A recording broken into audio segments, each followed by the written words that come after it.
Hello, everybody. It's gonna be good. It's gonna be good.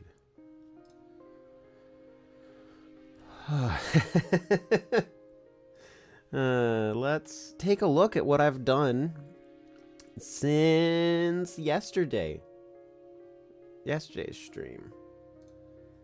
So we have a cursor that follows the mouse.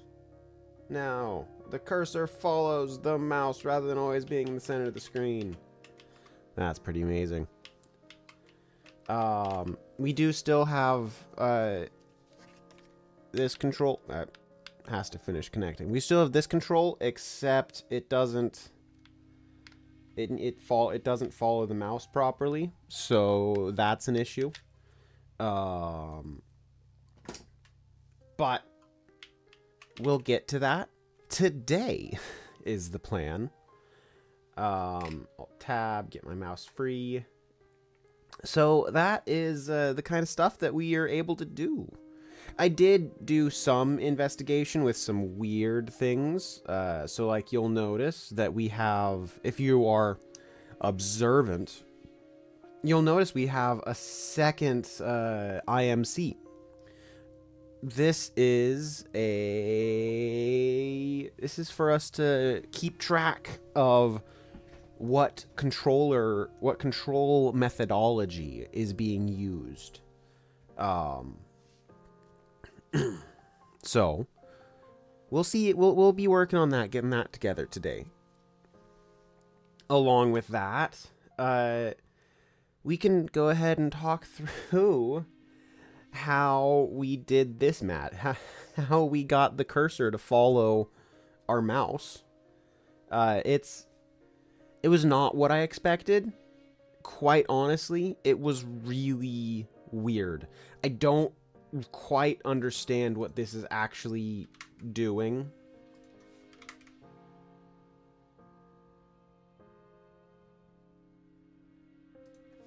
I really don't quite understand what why they do world position, world direction. Hey, Eric, welcome to the stream. But I really don't quite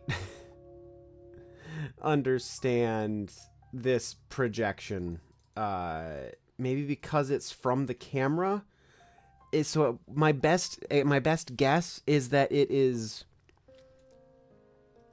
projecting from the camera's position a vector to the mouse position on the screen. But I really don't get it. I don't get it. So I ended up finding somebody else's I ended up copying someone else's work to make this work. So we then go into move cursor to world position. Hey, Lewis. It's good to see you. Have a good day. So we take in mouse position, mouse direction. We project it into the plane of the world. And we move the mouse cursor to a position relative to that, because this isn't... Let me pop back into here. This isn't its own... This little circle is built into our character. It's not its own thing, so it has to be all done in relative transform rather than in absolute transform. So that's fun.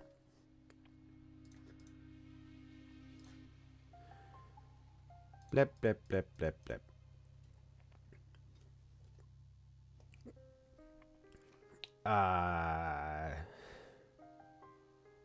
There's one thing I wanted to do that I was thinking about after I stopped working on this yesterday. I was thinking, can I put this collider on the cursor? Yes. I want this collider to be on the cursor so that when the cursor moves, our collider moves with the cursor, because this collider is going to be how we determine if we are on something, if we're looking at something, or if the cursor is over something.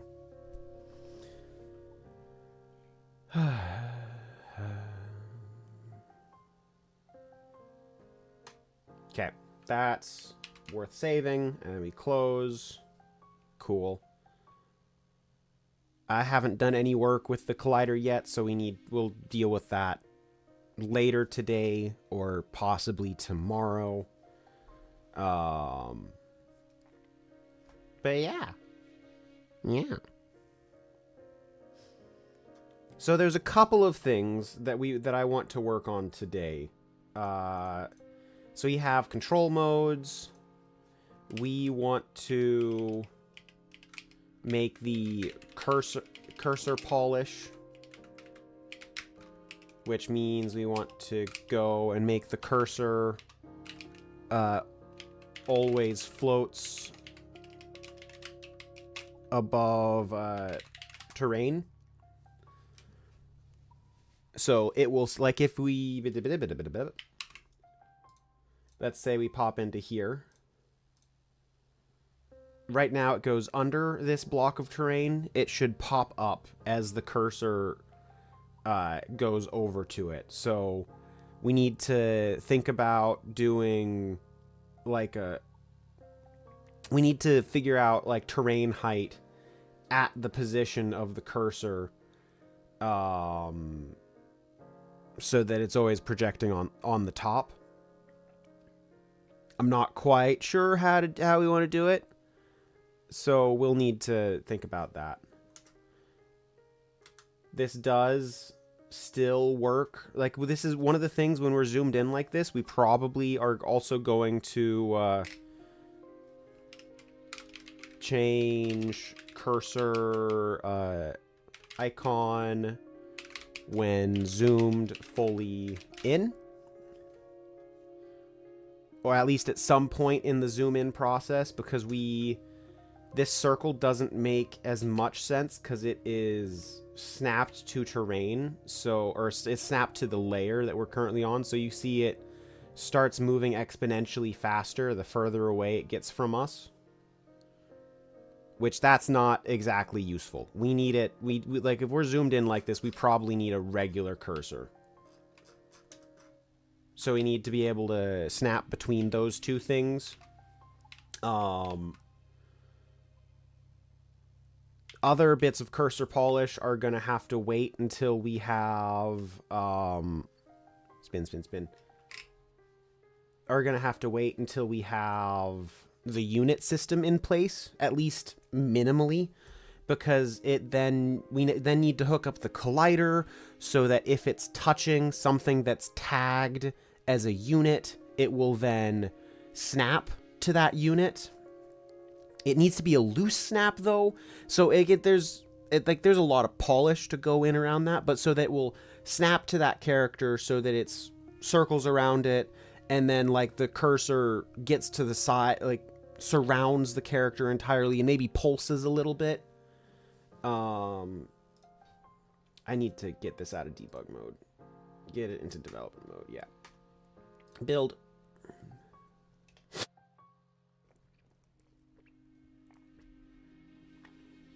That's fine. We can keep working while that build goes on. What else was it that I wanted to work on today? So we have this. We have it following the mouse. I did get that done last night. We need to get this control mode in place so that it is centered in control mode, in controller mode. We already have the code to do that in place. We have reset cursor position. Reset cursor position probably also needs to do something like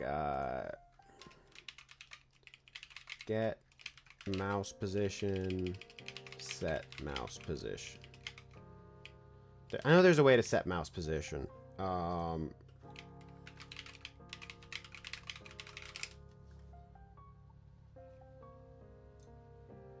This is blueprint. Set mouse location.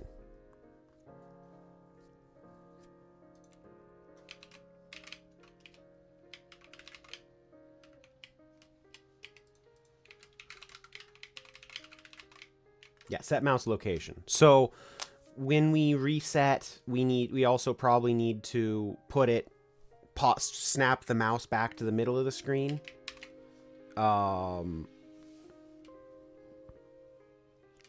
Just something to think about.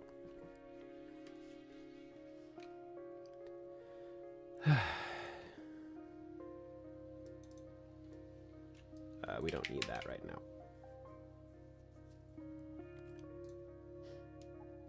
So yeah, we've made good progress. This camera system already feels a lot more polished than I honestly expected it to. What broke? What's broke? Excuse me. Why are we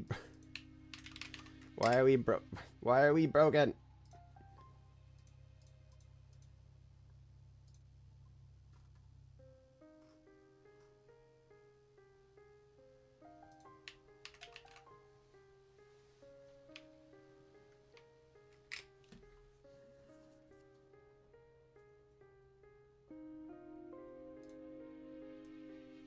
Did I double click and pause? I double clicked and paused. Got it.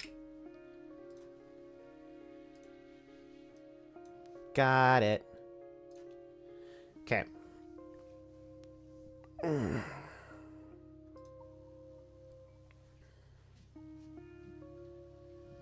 There's one thing I want to do is I want to come into this cursor and our scale.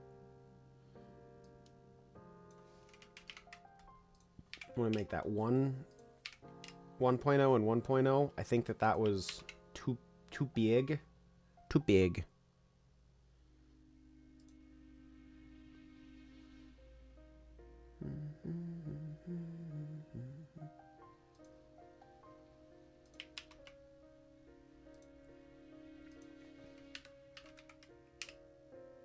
Heck yeah. And with the collider scaled to there, it just works. Cool. That being said, that's probably not the best thing.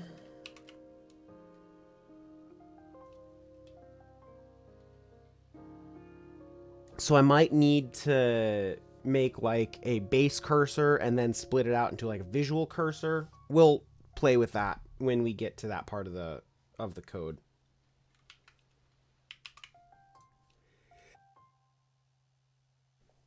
Yeah, excuse me. Oh yeah, that feels much better. That tighter cursor feels better. No. Well, we can hit stop here, so that's fine. So, we can hop back over to talking about inputs.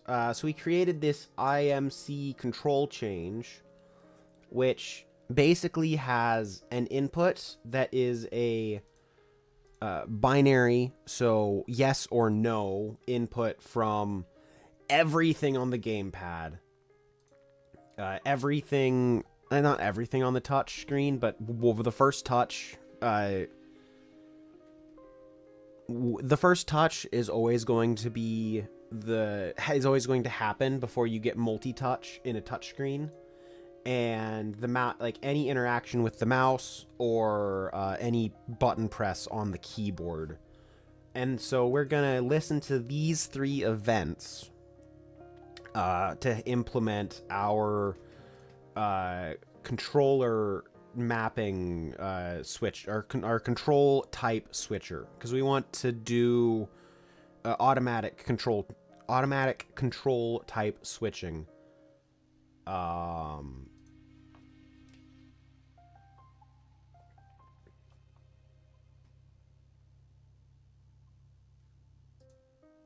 So we're gonna be working through that to start the day. I think we can close this.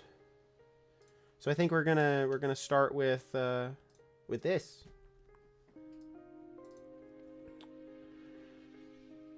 speaking of which, this art is starting to feel like it's doing too much. So I am a little worried about that, to be honest.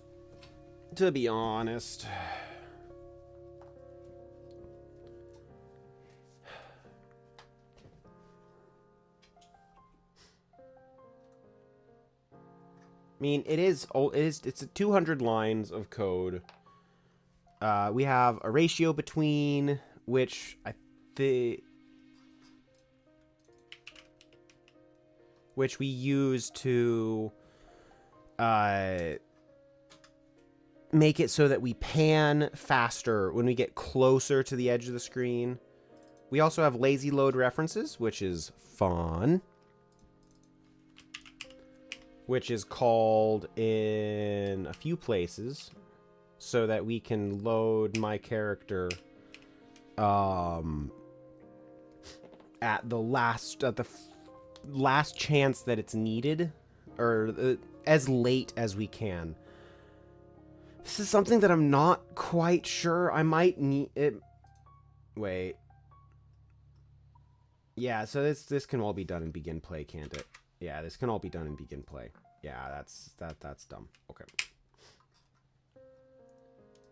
It's a fun idea, but it's not necessary. There we go. We can get rid of that. Pop that into begin play, because I was doing some research into this for other reasons, specifically some work in the character CPP, character CPP. This can go away. If not my care, blip, blip, blip, blip. Get rid of you. Get rid of you. And so that's how we get inside of the character to update our spring arm, rotation. This is how we do zoom. And also how we get into the spring arm, into the character to move the relative position.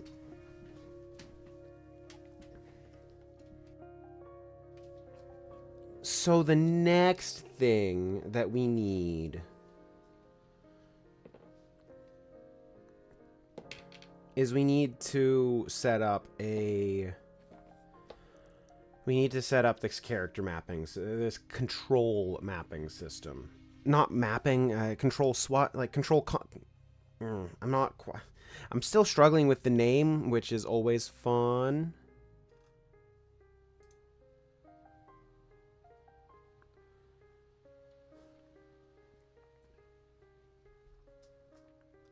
But this begin play is a good spot. As far as I understand, begin play is a good spot to work across components, whereas on component init or on post init, let me pull that up. Unreal post init.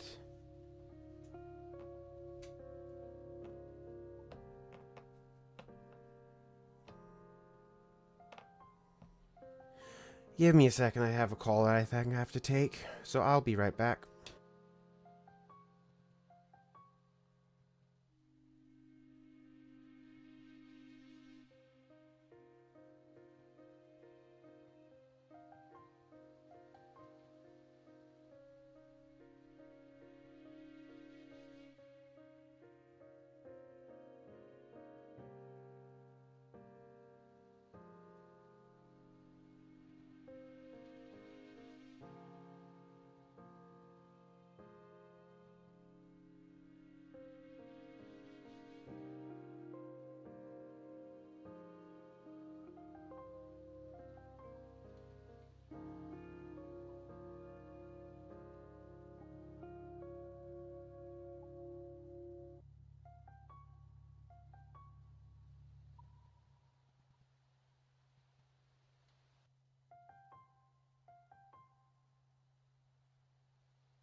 Okay, then. That was interesting. um, let's pop over to here. I'm gonna be taking a bit. I'm gonna be taking a bit of a side tangent here, and I can't really show the side tangent easily because, well, because it's the kind of side tangent it is. So, give me a minute or 10 while I tailor my resume for a job.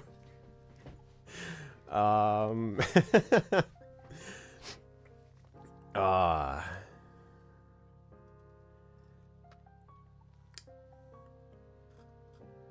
so to be specific, recruiter reached out to me yesterday, wanting to about a job that would be working with a...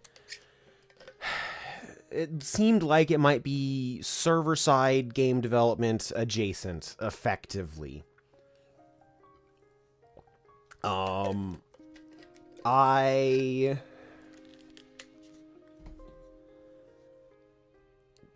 thought, hey, that seems half reasonable. Make a copy of my current resume. Benjamin.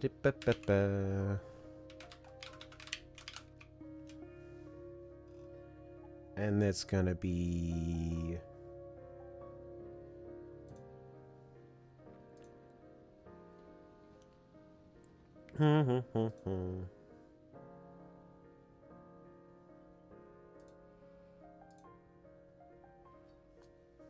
The Teams meeting later today with him. That should be after stream, though, so that shouldn't cause problems. There we go.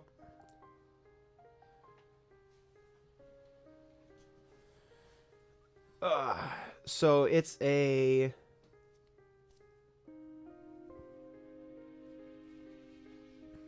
It's a position where I'd be developing edge server, like doing SDK work, server-side work, distributed systems. I haven't worked in mobile devices, so I can't really say that. I have C++, data structures, logic, DSA, yap. I can talk about my C# outside of my outside of professional work C#. So it's fun. It's fun.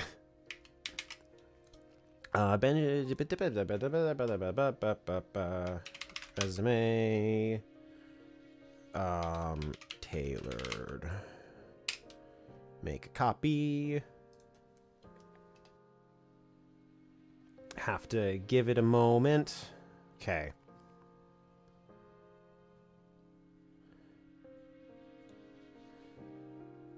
So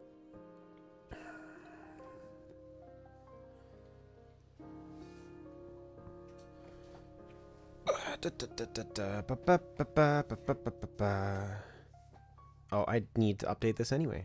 June 2022 to January, February, March, April. April 2025.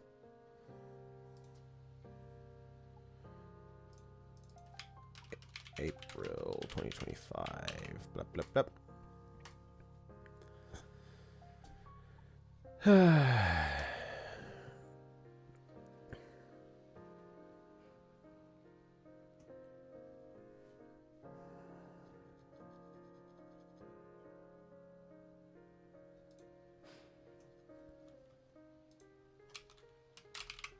C++, C#, Unity, Power, Systems Development. Can add strange product design to data structures. logic, and algorithms.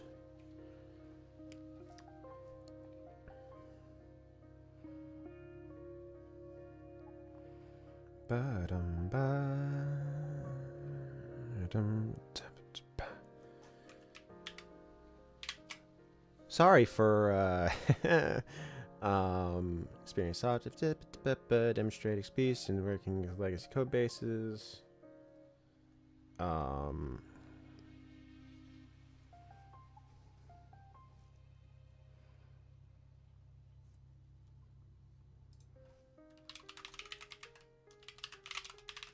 I've done work in distributed systems. I have done some mobile projects. DirectX,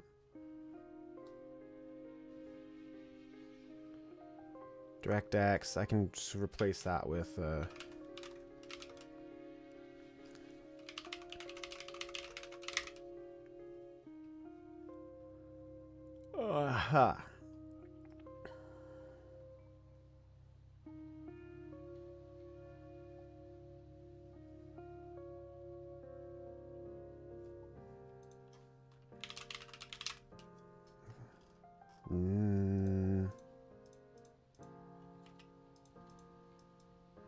I want this.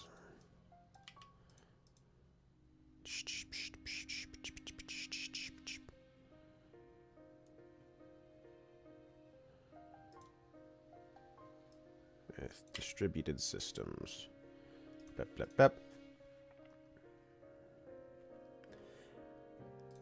I can't really say edge servers. How to... Yeah, how do I...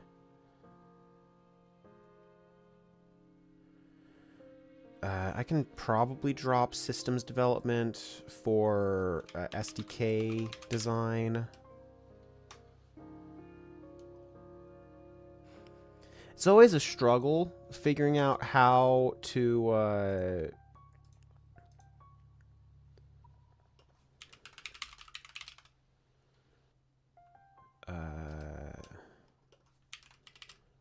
change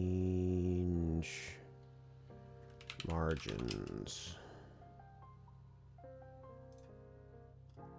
File, page setup. File, page setup.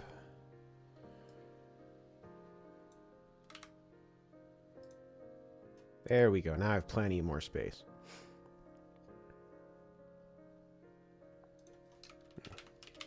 Legacy code, distributed systems. You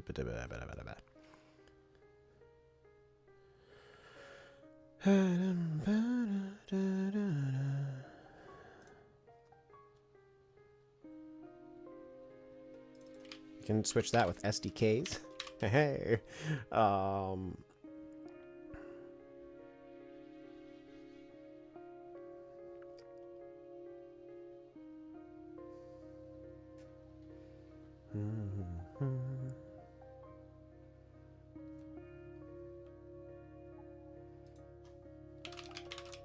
SDK and API design, API, yeah.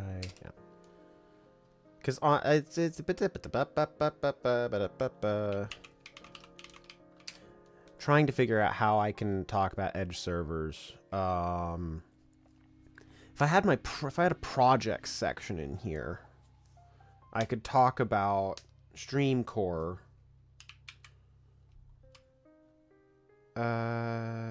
Thanks, but you get a free ban. Sorry for not paying attention to chat for a bit here.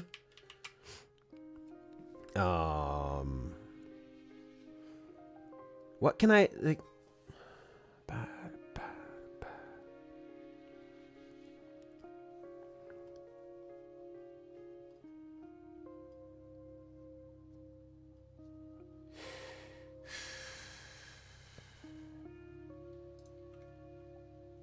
What is C++ 17? What was added in C++ 17 specifically? Wikipedia, static assert, new auto rules, nested namespace definitions, compile time, const exprs, initializers in if and switch statements.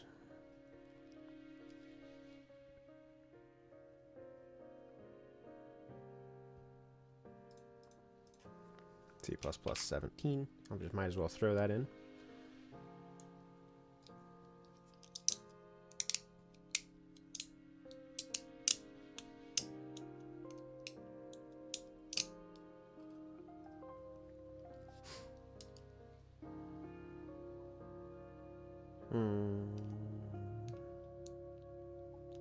Okay, I feel like I'm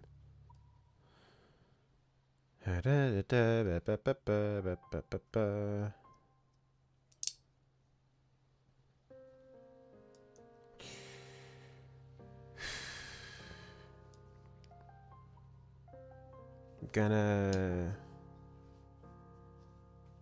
focusing on mentoring. I didn't do anything distributed with my work history. So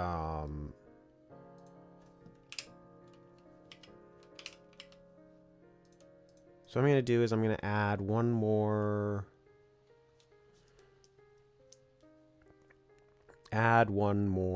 row. Table options. Row.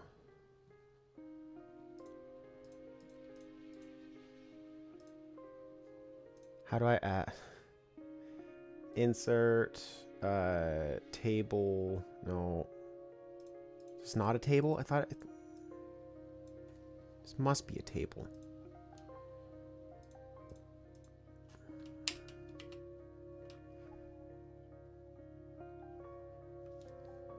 I'm gonna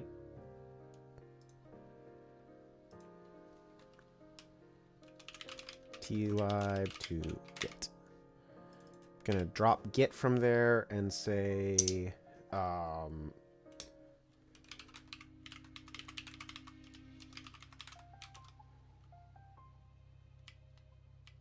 I can't that's not something I can do. I do not have Edge server work.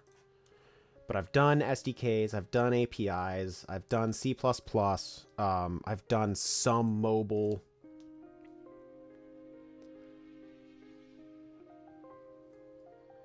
Let me see what I took out. I took out DirectX, I took out Git, I took out product design, I took out systems development.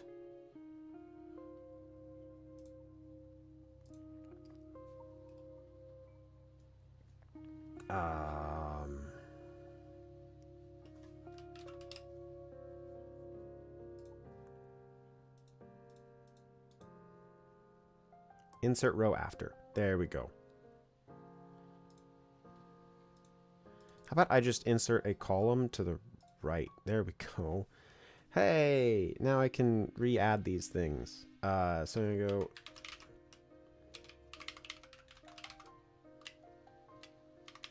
system design.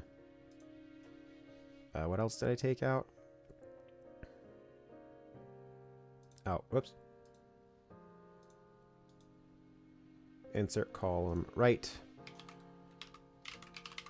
System design.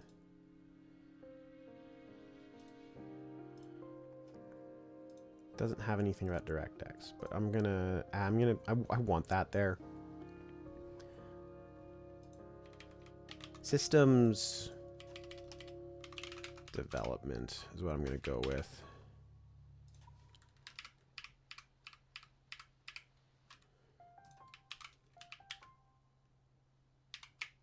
Okay. Sorry this is taking so much time. This position would... The only reason I'm considering this position is that it's like a 75% pay raise. And it is a...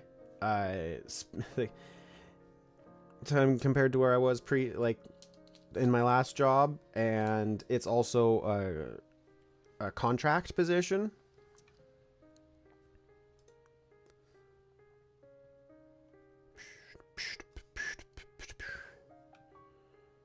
Nah, that's not doable. Led design implementation most major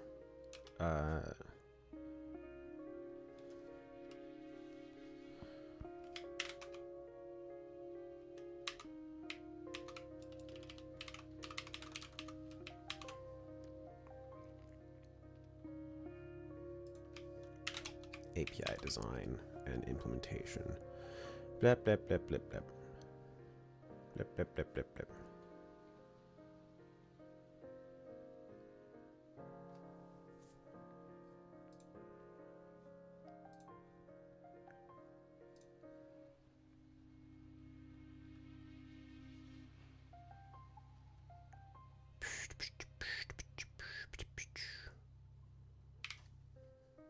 Control save.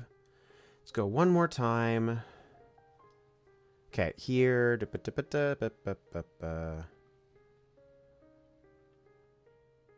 SDKs.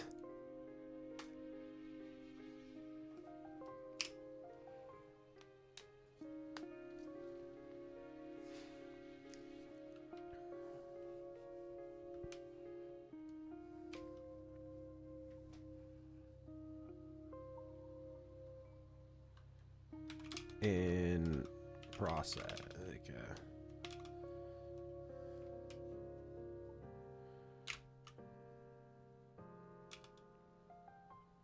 of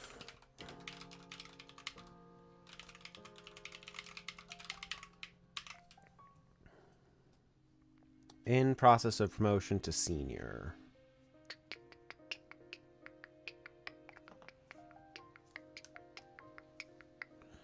Develop networking plugin. Efforts. Mentoring.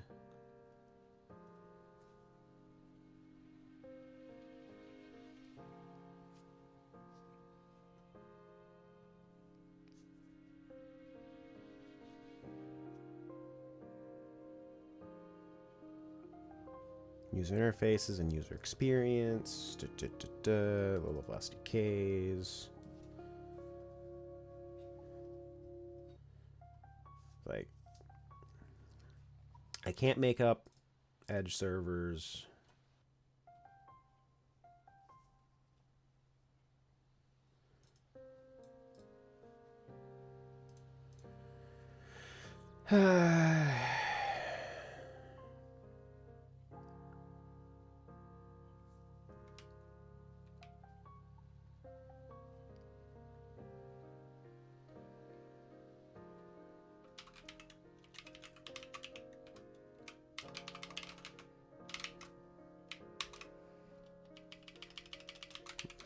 Microservice design, and we'll consider that tailored.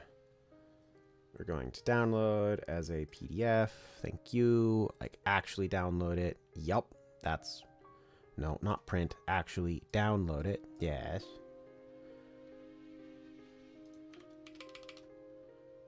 Tailored. Downloads.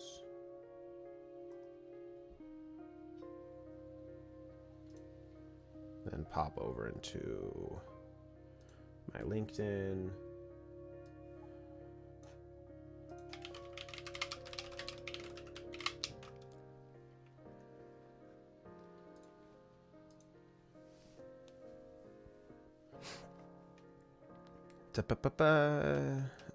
Resume.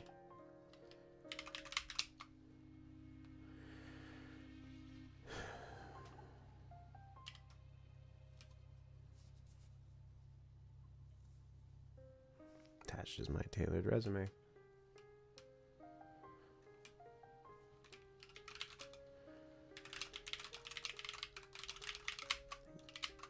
Again, for reaching out to me.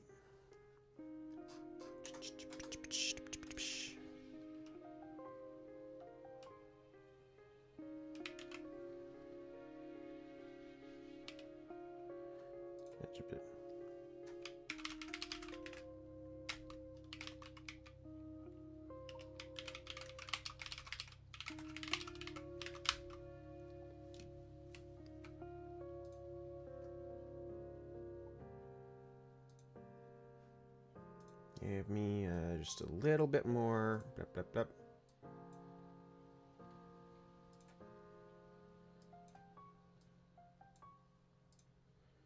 Attachment to resume.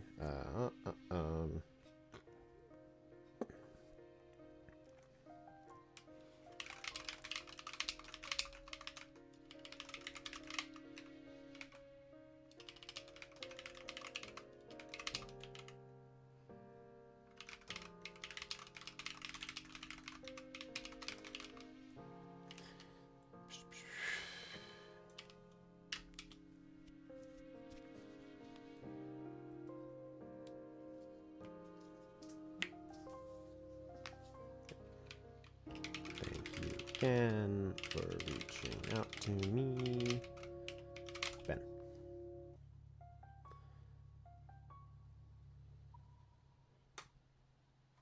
Attached. Good. Okay. Close. Cool. Sorry about that. That was odd. That was odd. But here I am. I'm back. Let's get back into. Wait, I have one more thing I need to do. I need to close my email client so that it doesn't pop up notifications while we're working.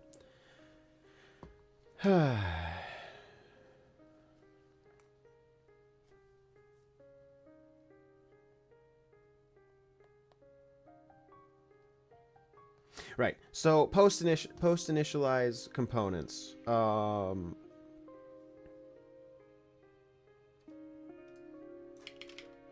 Post initialize components. So inside of the actor, we can do post initialize components so that we're able. The issue is that this is not an actor, this is a pawn.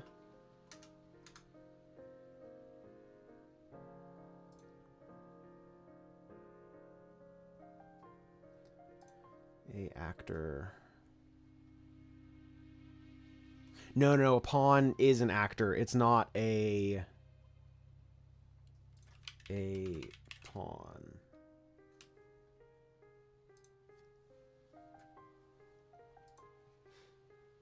A pawn is an A actor. Okay, yep. That's what I thought. So we're able to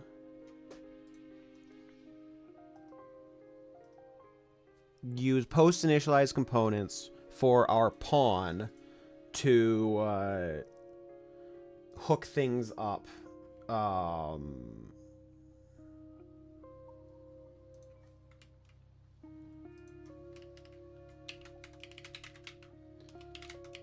Virtual void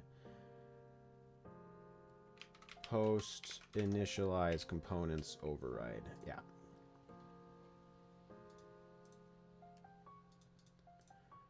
Then do this. We want to get our spring arm so that we're not doing all this work. So we need to store a spring arm component. This is a spring arm component.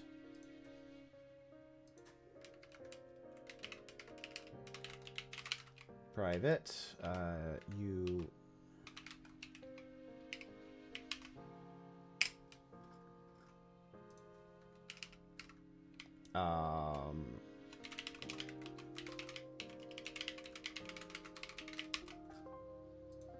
And then we also need we need our cursors. So that's going to be a uActor component. No, uStatic mesh component. Yes.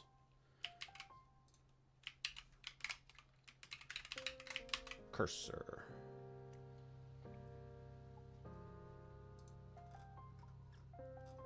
This is a lot of work. This is a lot of work we're doing here. So we want to super post knit. We're going to do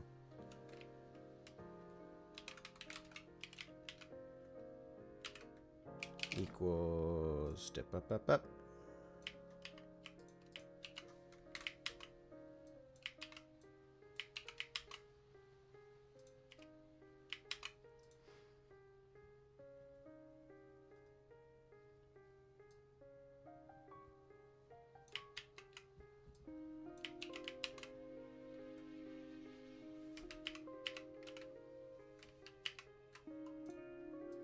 Get relative. There we go. Cool. This is also spring arm. And then we want our cursor work.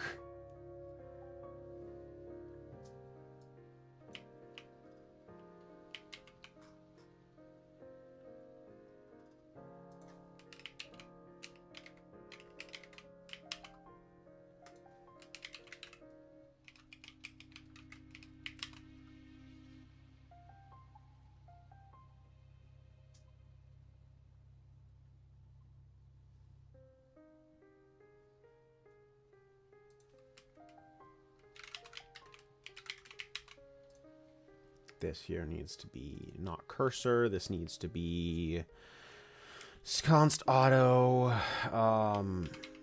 actor. Actor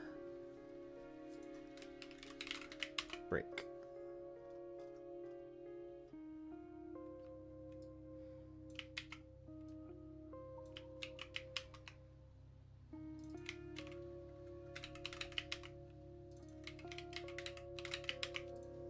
There we go. That's much better. Then we go this. It needs to not quite be 0 vector. That also needs to be. Yep.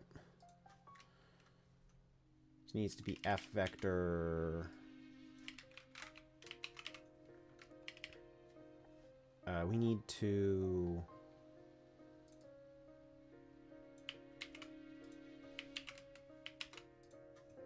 Zero, zero. That. Cool. So that should make this all faster because we're caching these components on start, on startup. And that's after everything is initialized, so we should be good at that point. So yeah, I got that phone call.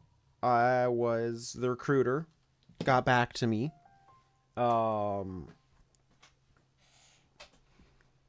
position that, if I get it, is going to be extraordinarily well paid for me. That's just giving generalities. I had gotten to a little over 40 an hour at my last job. This is significantly more than that.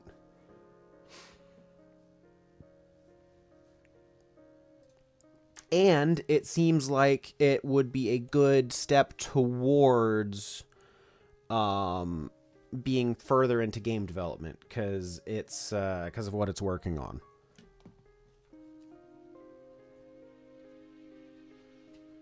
Email. Ba-dum-ba.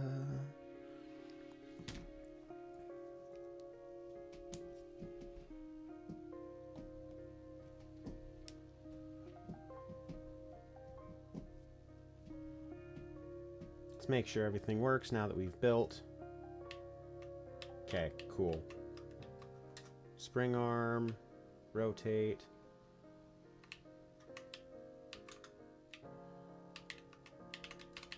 Cool, that works.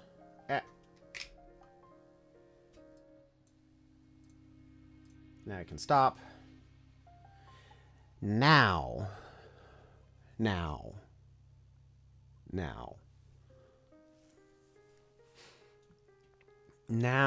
we need to figure out how to handle our control change. I can stick that all into our player controller.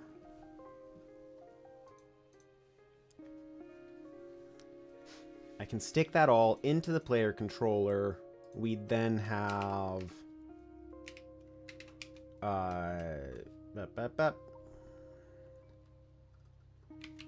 control change mapping context. How's default mapping context used?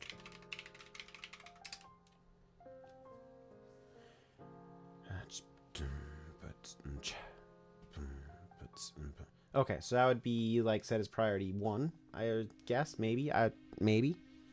So we'd have a control change mapping context. We would have control change mouse keyboard, and we'd have control change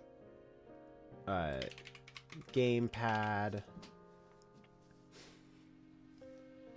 And so that would all be in here. We would then need to add a function, which would then be a void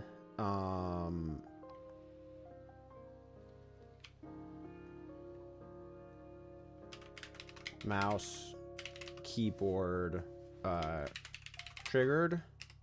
Also a void gamepad triggered.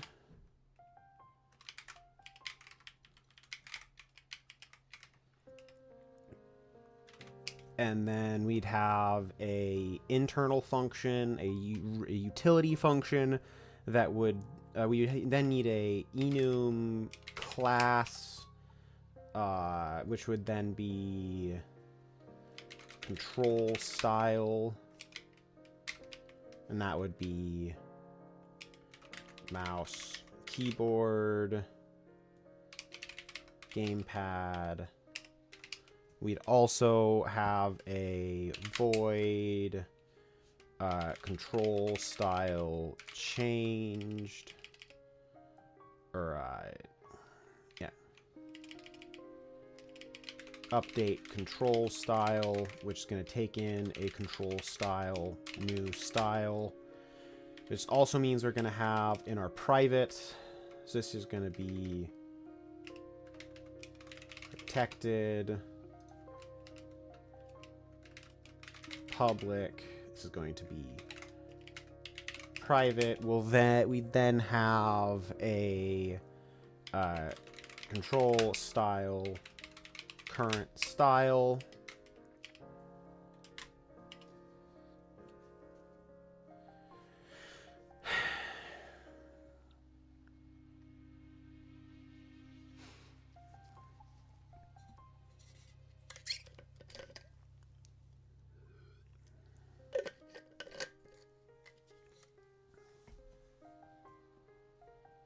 Okay, I think we just do it here. Yeah.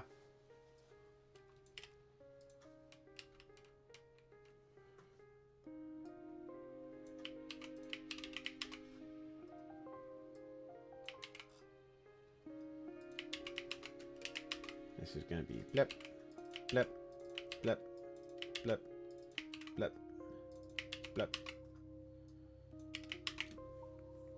But this isn't going to be input. This is going to be control style.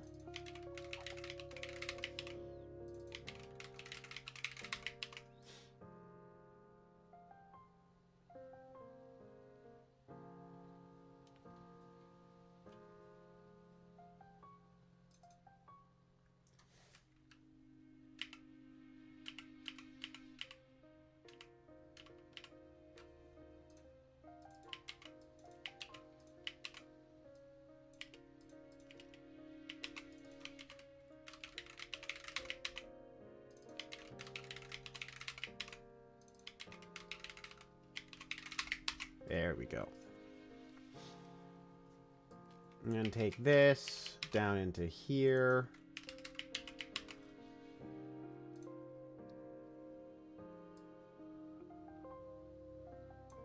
Going to close that remove that for a little while. We're just going to pop down into here. This needs to be public.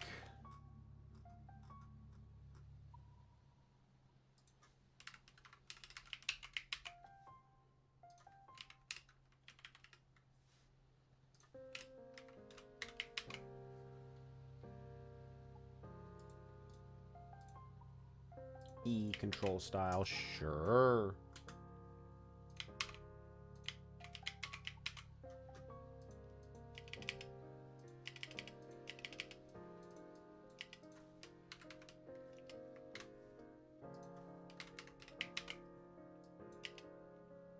It's going to be capital N. And then we're going to have a E style That's going to be current style. That pops into utility. Mouse keyboard triggered. Context. Dip.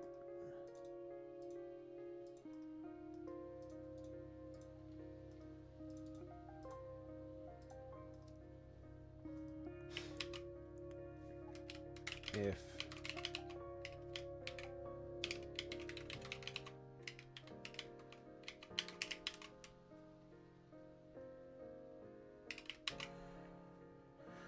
and then we switch.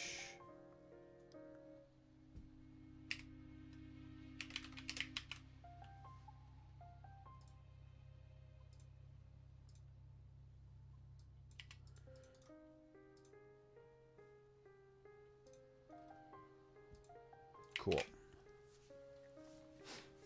Mouse, keyboard, gamepad. So when we transition into gamepad, we then want to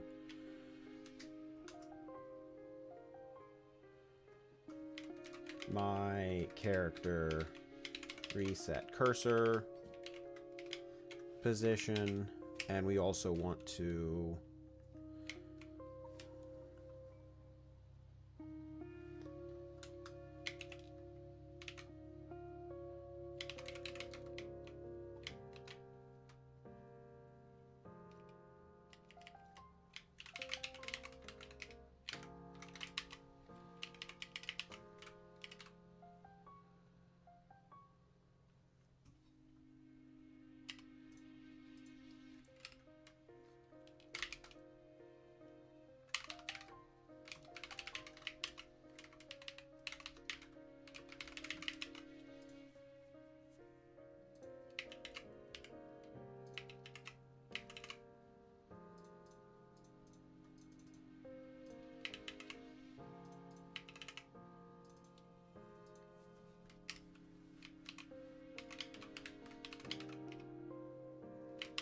Yep.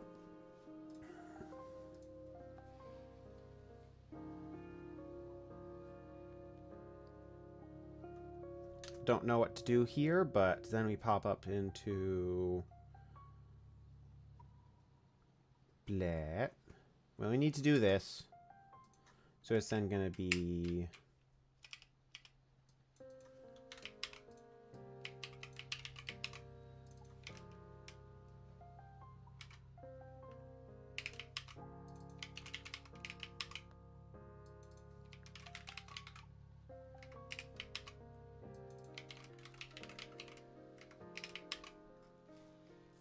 and we can go into here.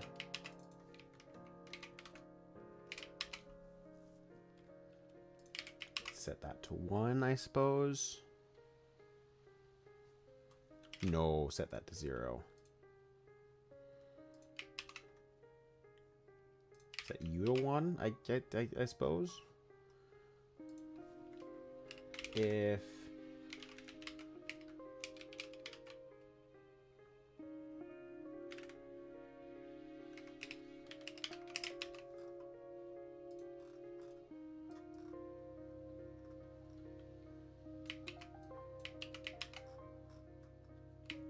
yeah.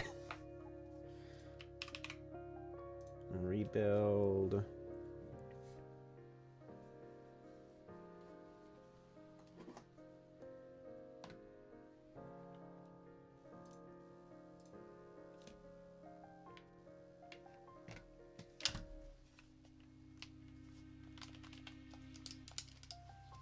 Oh, you know what help? You know what helps? Actually hooking these codes up here.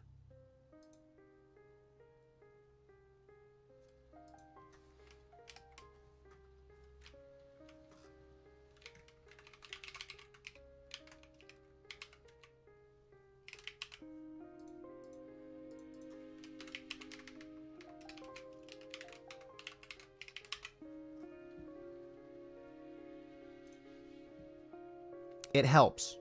I promise. It really helps.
Oh, there's one other thing I need to do.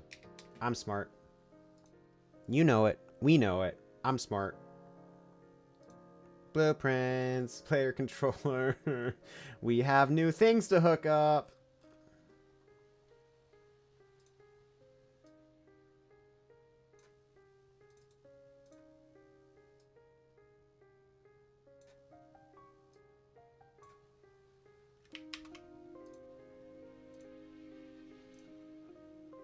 There we go.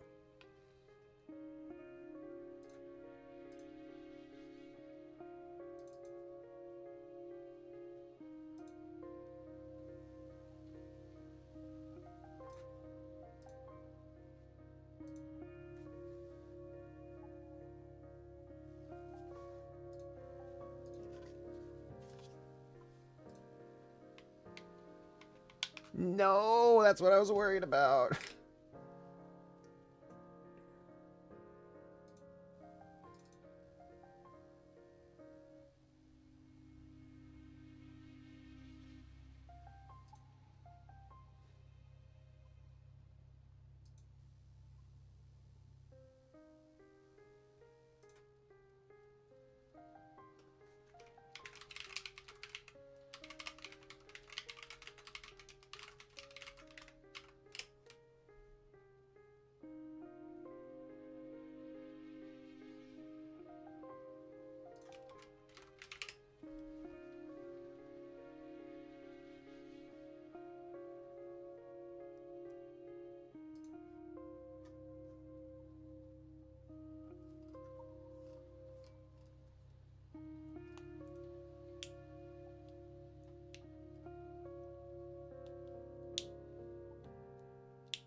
Hmm.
Hmm.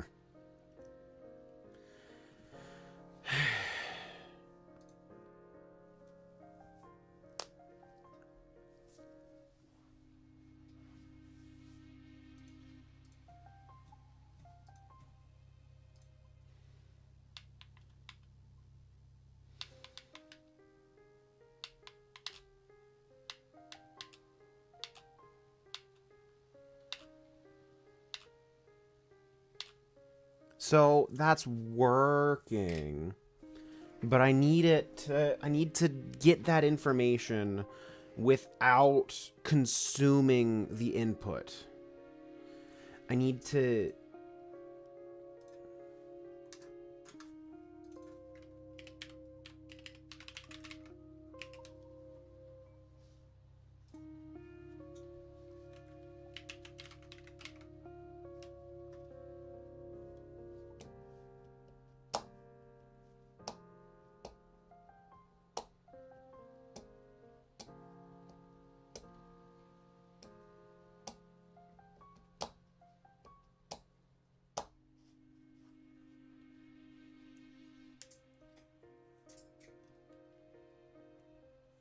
U mapping context. U input mapping context.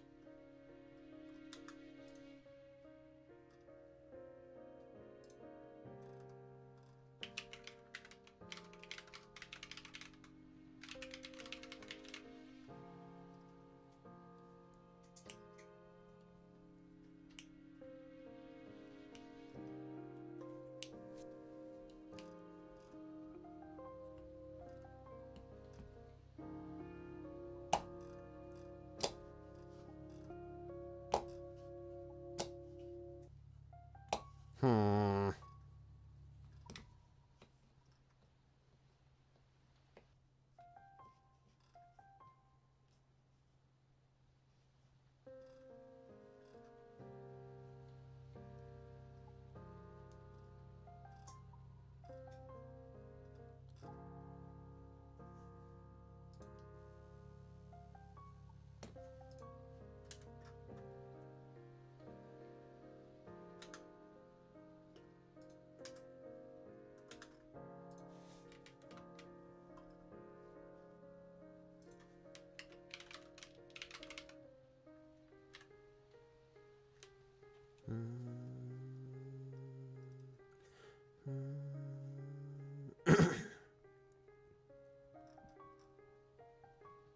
Hmm.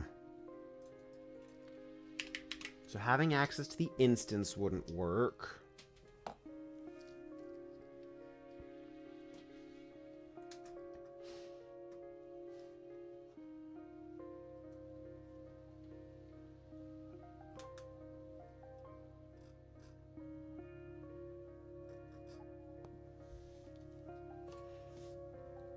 I would like...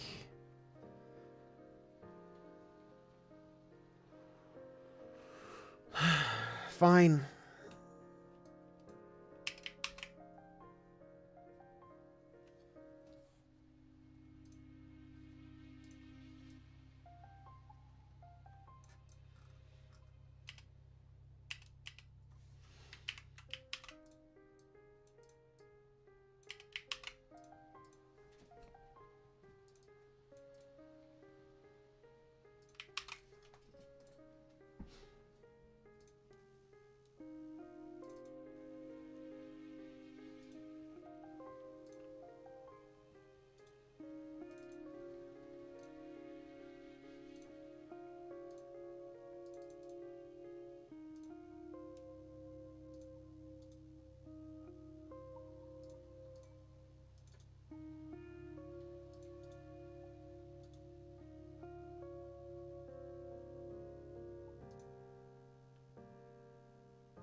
No!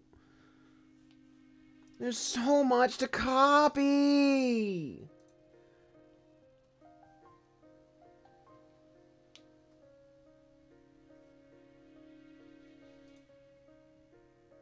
Why?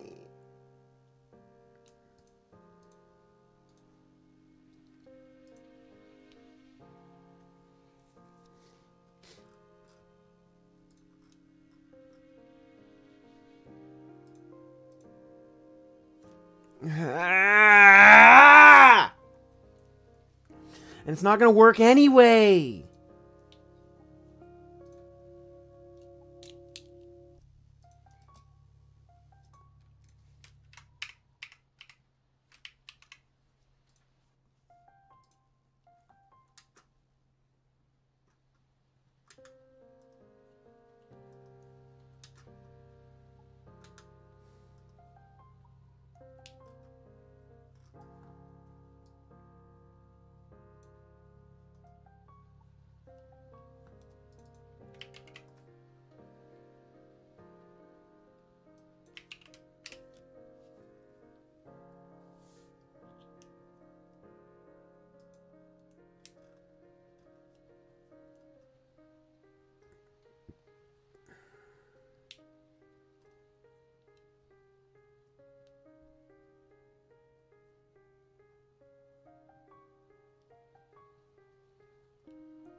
Thank you for the follow.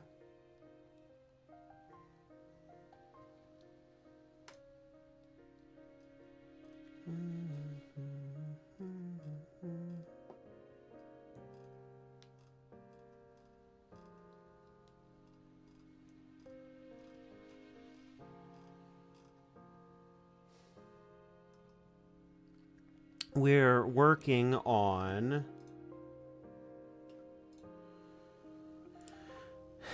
a system to allow my game code to know what the last input method used was, and we're kind of working.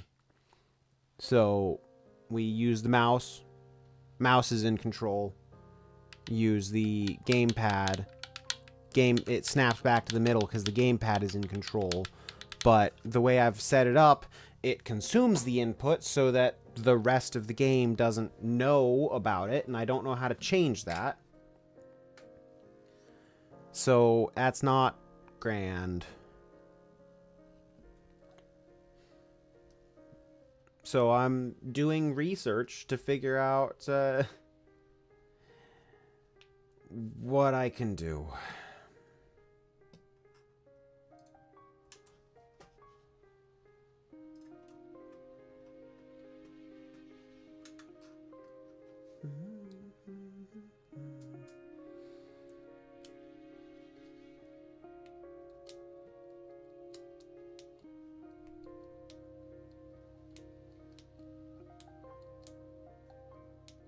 Let's just do this. This seems like reasonable code to me. So I'm going to pop that over, and we're just going to get rid of this entire idea because it's not working. So we need to get rid of that. Going to get rid of you. And that all will work. We pop over to here. Get rid of you guys. We can come down here and get rid of you guys. We come up to our player tick because everything goes into player tick. Then we do...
All right, that doesn't need to be a return.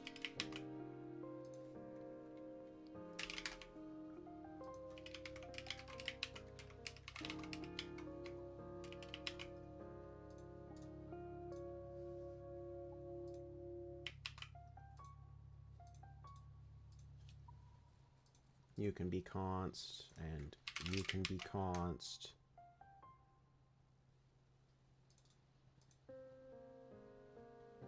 Can do that too. Put that on its own line because it's way too long. So if it's a gamepad, we then do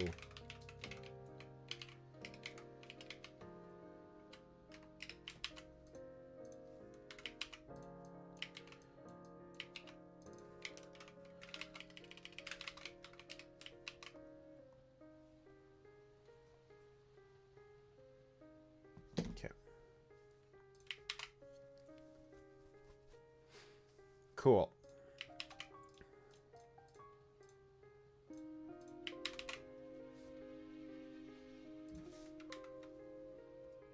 if it's not, if the new style is not the current style, then we do work. Cool. Let's build. And then once this build is done, we get into game. We should now be able to delete you. Check my blueprints. We shouldn't have.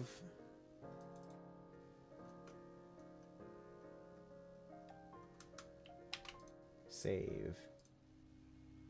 Input.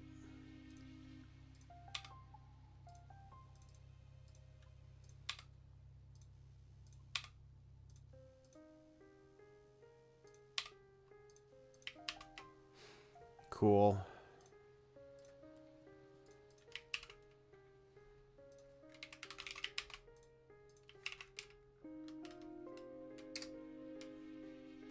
That's not what I was looking for, but okay.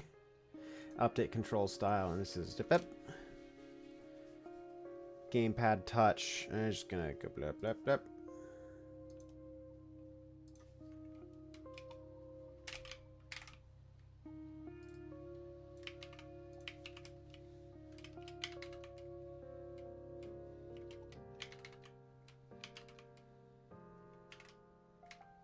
Keyboard and mouse. Build.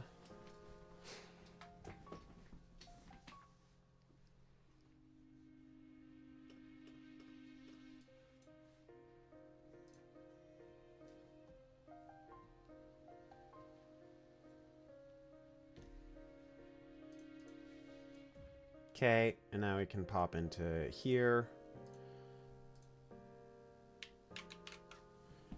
Pick up my keyboard, or pick up my mouse, my controller, and it works.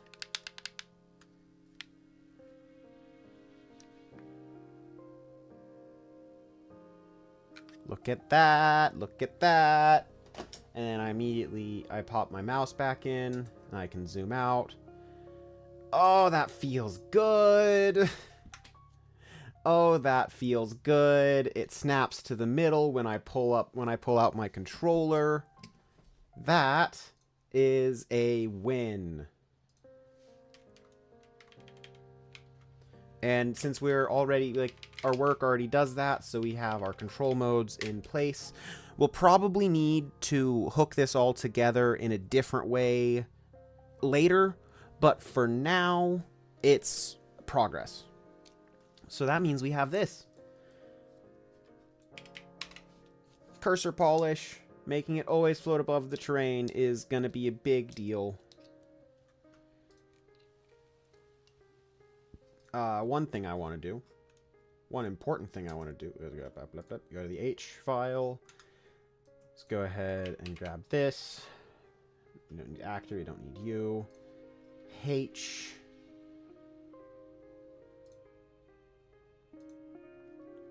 That's up. That's passed in public. Cool. This is going to be an int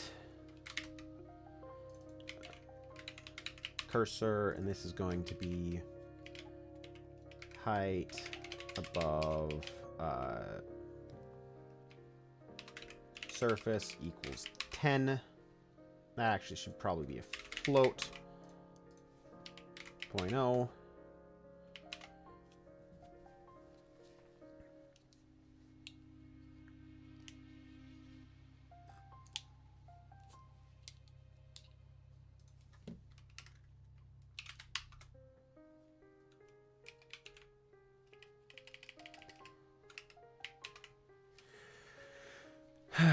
I need a float, get height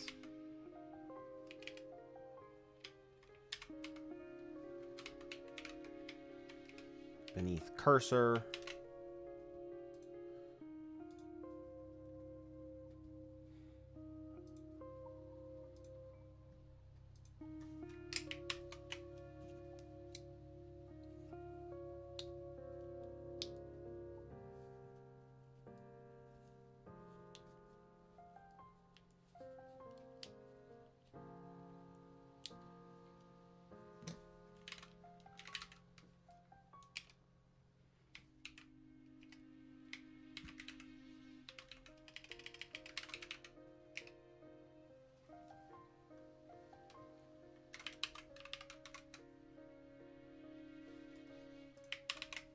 Head above surface. Stupid doop up up up up.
We might be able to just play around with our collider, maybe.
This is probably not going to work, but see how bad it is. That's what I thought. It's what I truly expected that. We need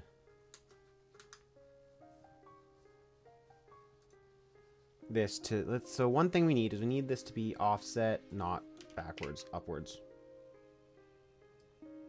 Upwards.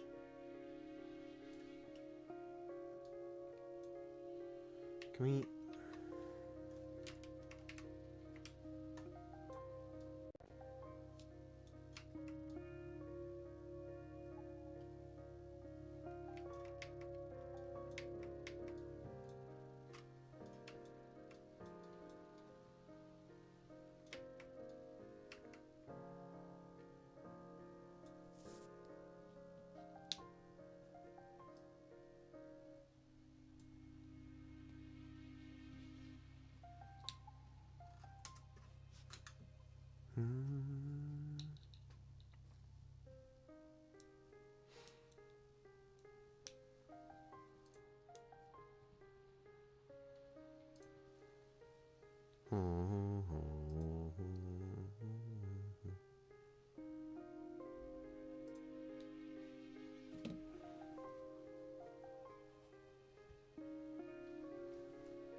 One thing is true. This probably needs to be a cylinder rather than a sphere.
So you're up by 10.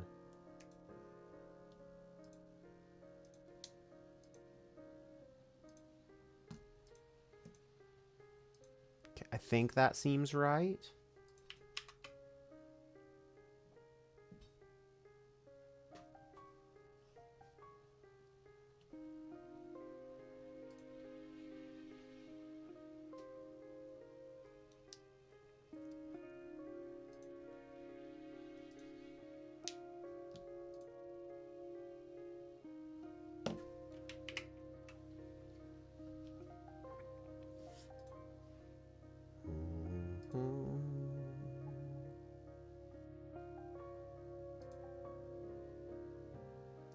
This cannot ever affect navigation.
Yes, overlap all dynamic is right.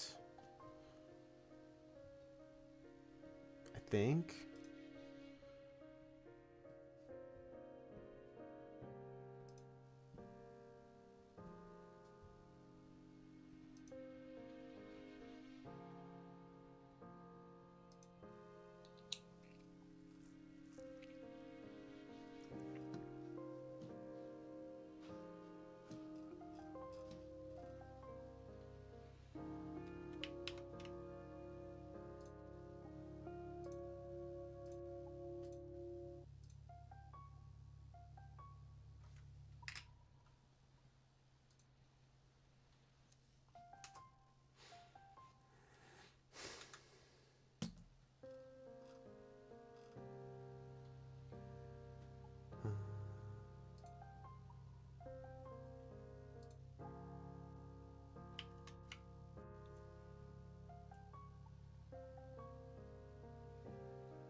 Well, I didn't. I didn't.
No, I need to do height. I need to get.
And this needs an const f vector reference cursor world position.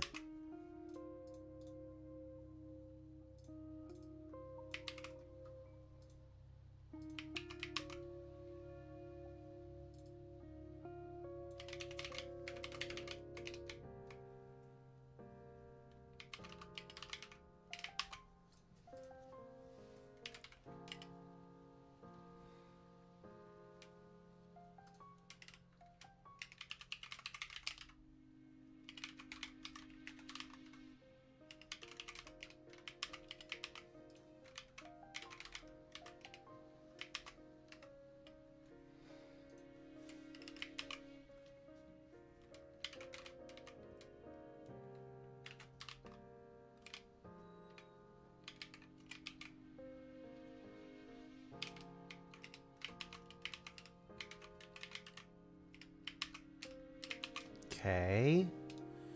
So we should now have our full bounds. So now we need to do a line trace at each of those corners.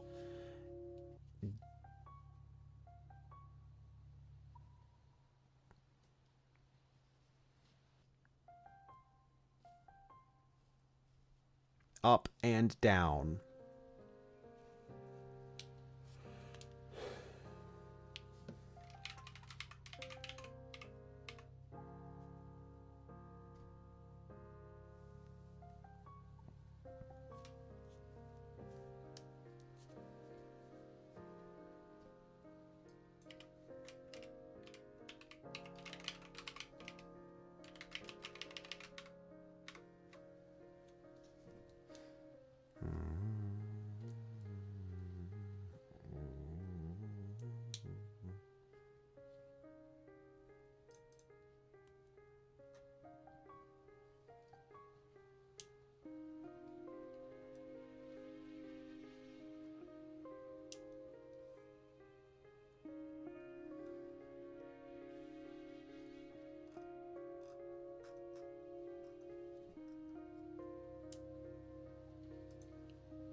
Hmm.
get world.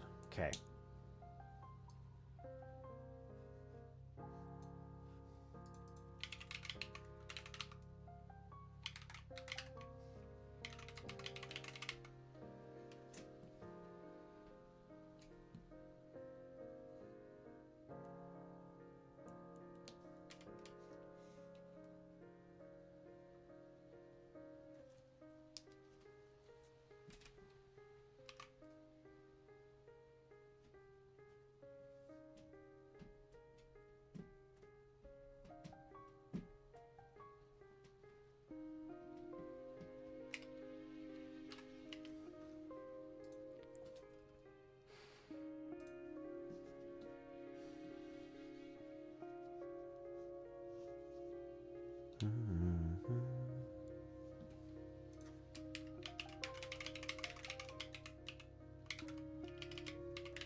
So we need a F hit result. This is going to be get hit at position.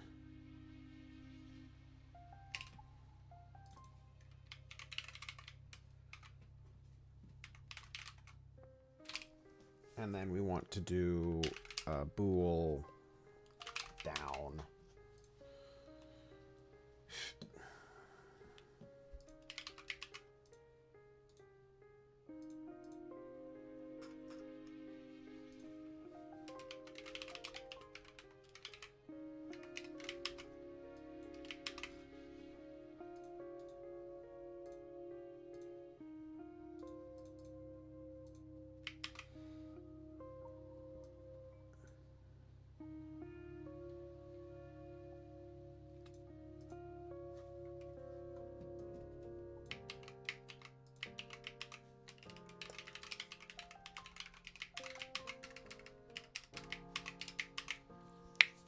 Okay, RV trace.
That for now would be cursor hit. Then we do trace position. And we go F vector trace end equals trace position if down and dot z plus equal or minus equals 1000.0 f else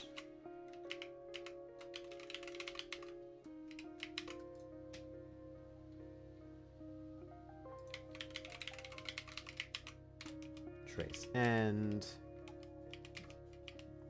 Stop.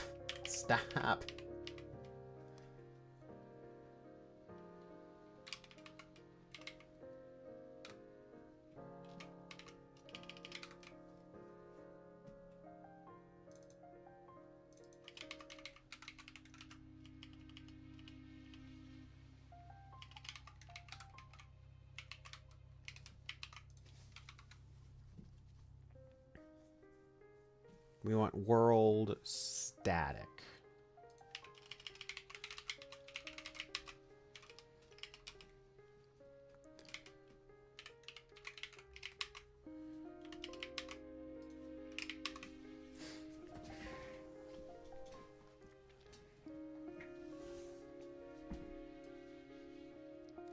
I got an email back, so I need to take a quick break, but I'm still going to be on chat. I'm still going to be chatting, but just not work on games for a bit. I need to reply to this.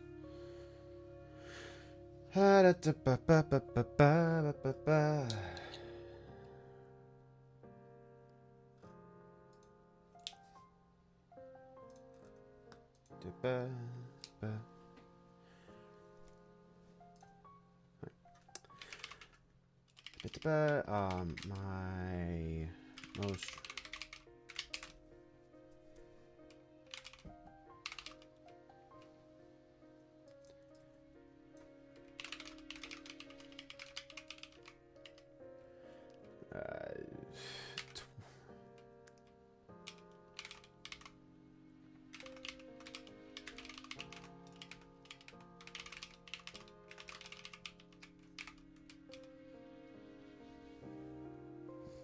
C++ 17. I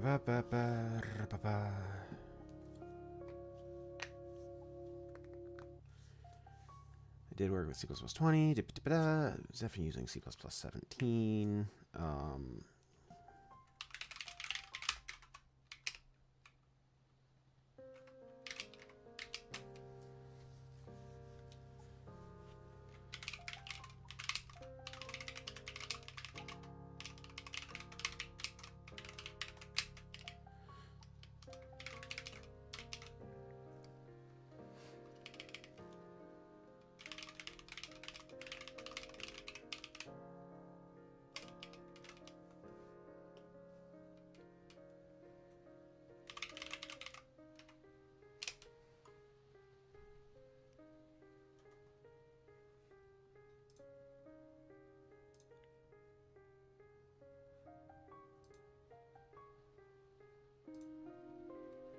Repositories.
Push changes through.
Sorry, good sir. I hope that helps. Okay. Actually, one more thing. I forgot to close my email client again once this is sent. There. There we go.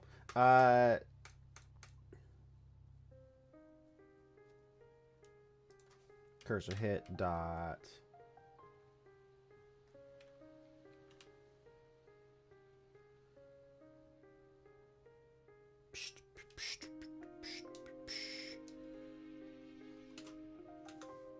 Trace end.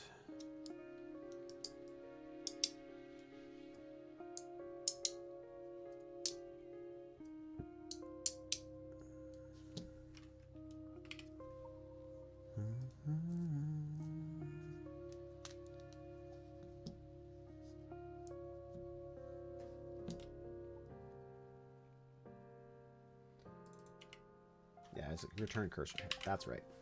So we then go...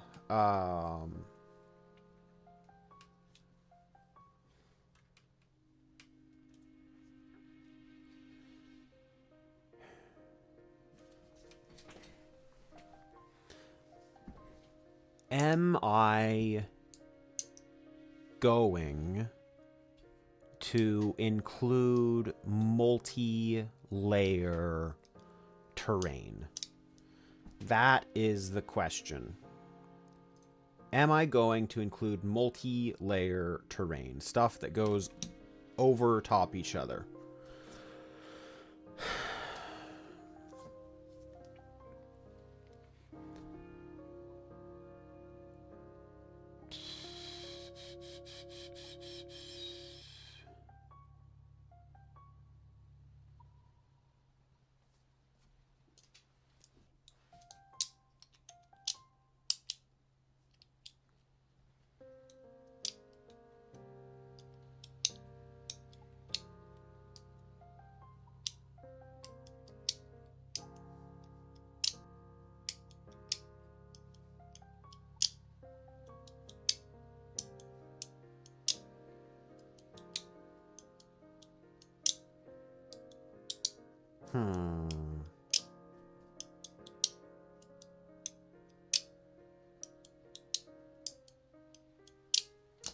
So we just want to do...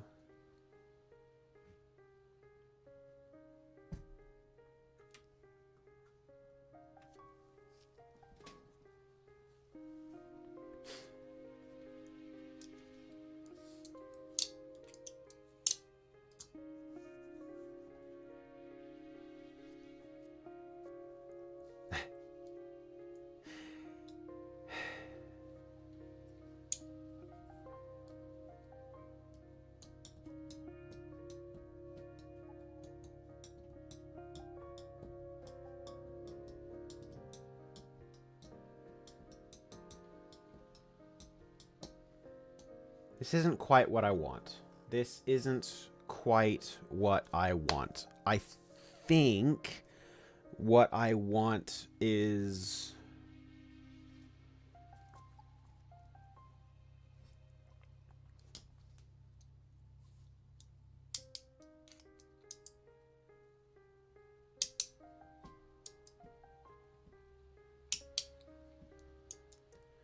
what if we go...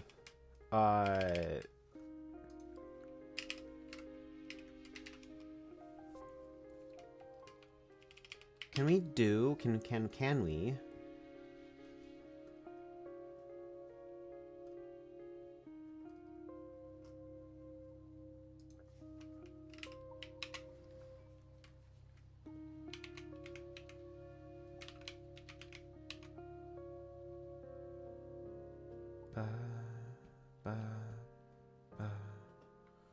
project world location to screen.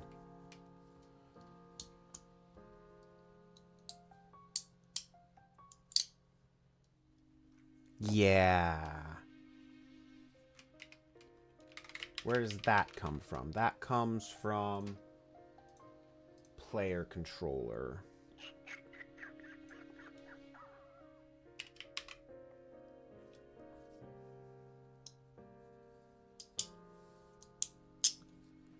So...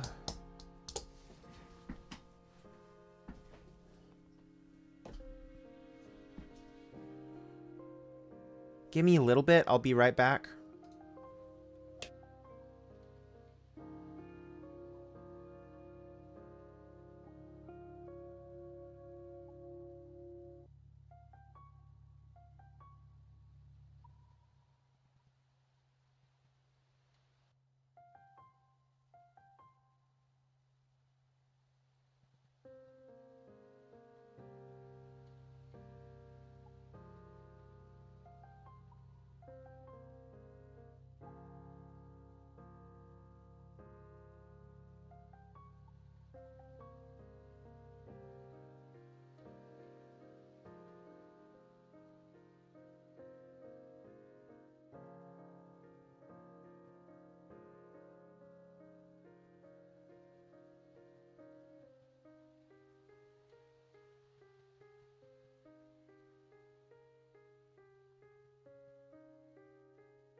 Okay, I'm back.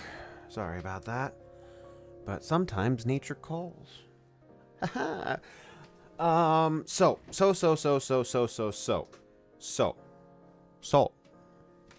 I think what we want to do is we want to get cursor. So we want to, in here, we want to do this. So this is, we get our cursor extents. And then we want to project world to screen for all four corners of the cursor. And we want to deproject screen to world for all four screen positions of the cursor.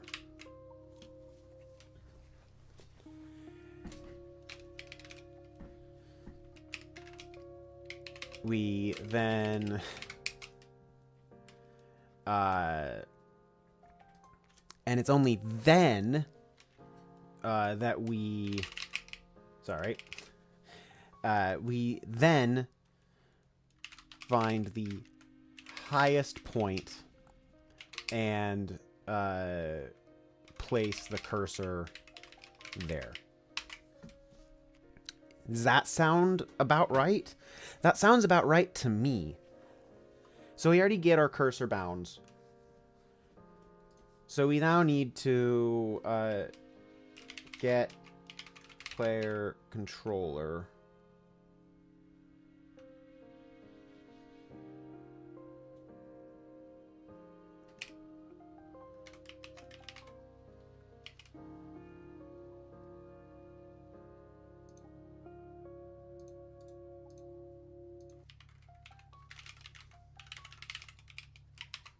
It's going to be a const auto.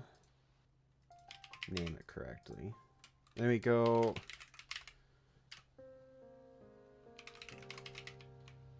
Project world to screen.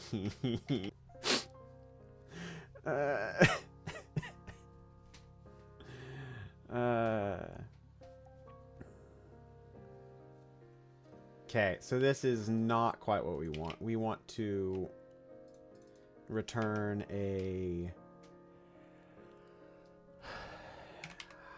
float. And it's going to return height above surface. Sure. For now. It's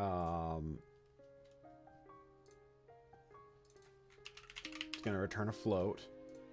This gets renamed to, instead of get hit at position, this is going to be get closest to screen at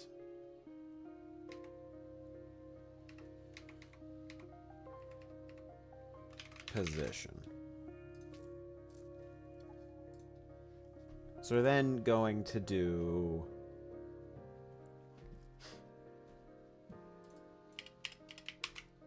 we don't need the down bool anymore.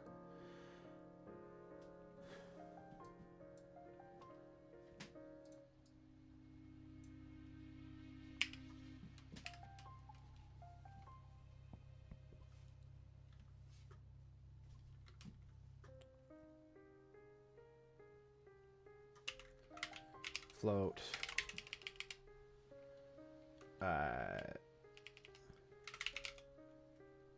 Height equals 0. Height.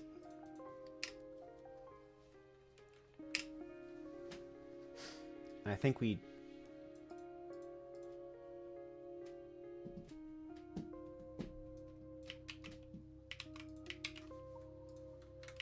do that.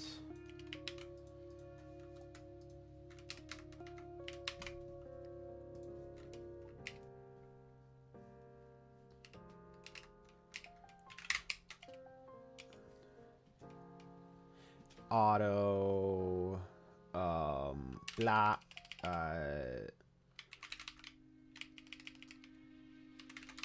bounds equals auto bounds equals an array of min bounds f vector min bounds dot x max bounds dot y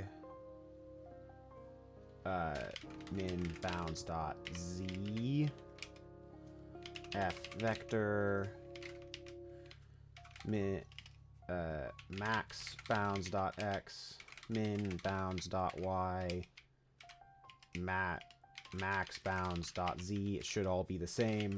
Max bounds is a blip.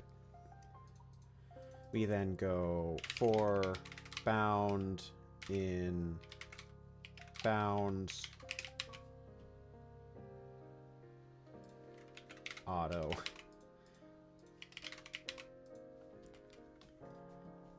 get closest to screen at position bound.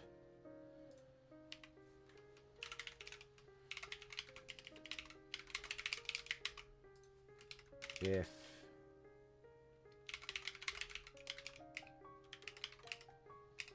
height equals test height, return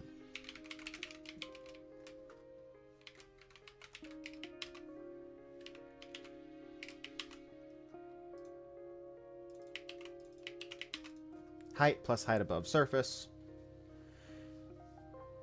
So we then in here controller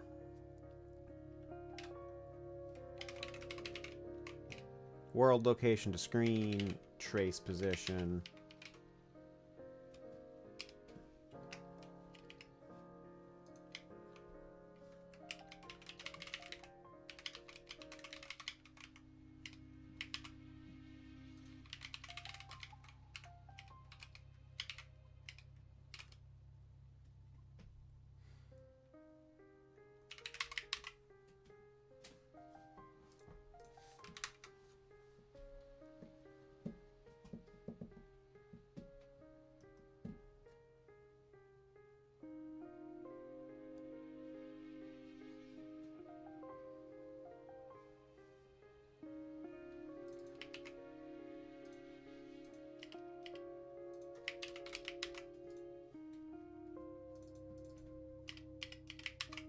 Start with that, and then we do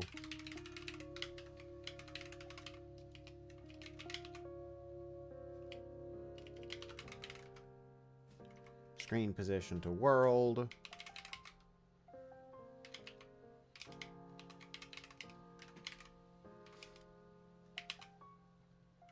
And then it's F vector, world location, world direction, F.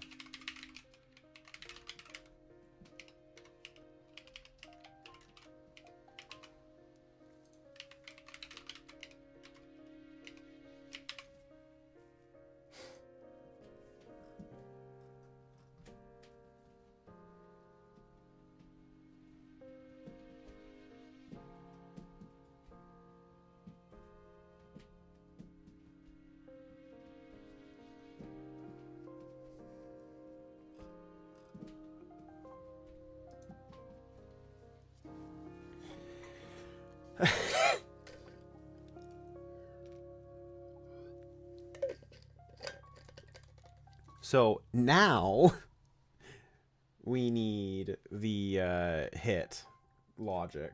We now need this.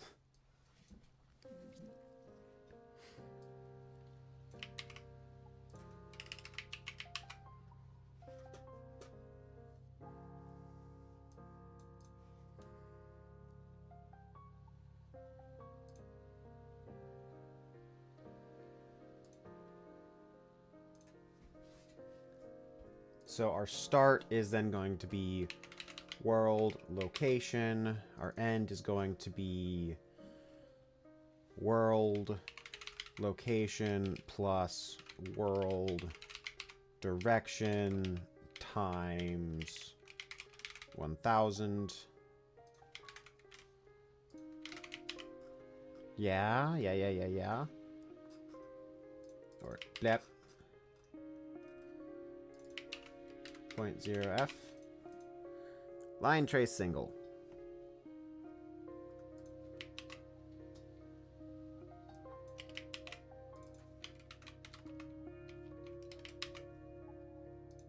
And this isn't a pawn. This needs to be static world static.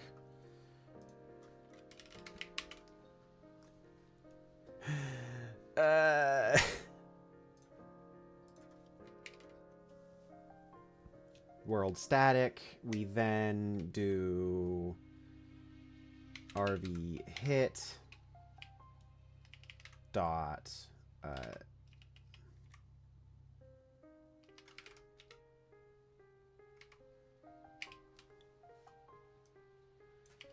if RV hit dot blocking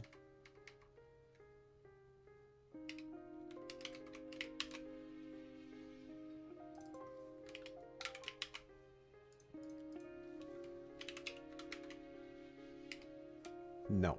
That's dumb. What do you want me to do? Get impact point.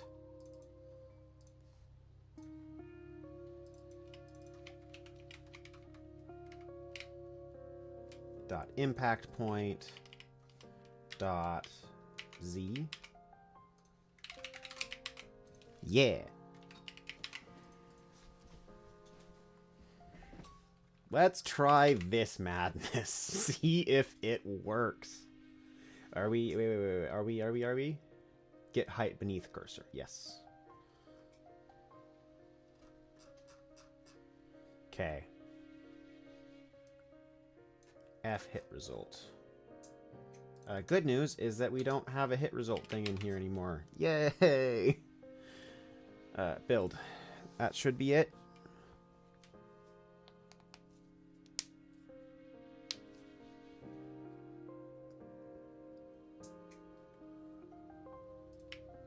$100.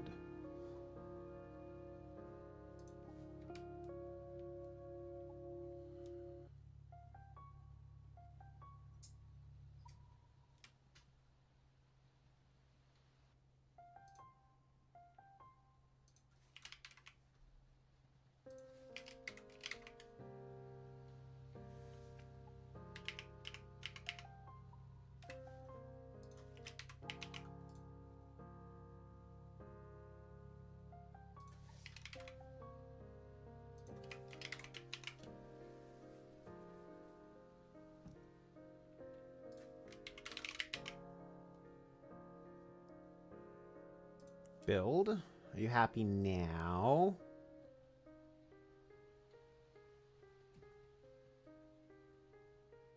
$118.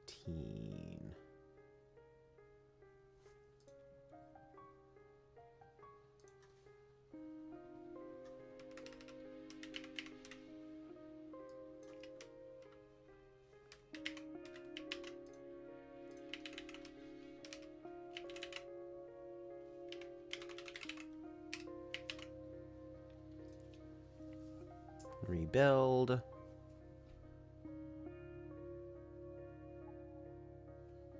Okay. Oh my goodness. I mean it's not perfect, but look at that.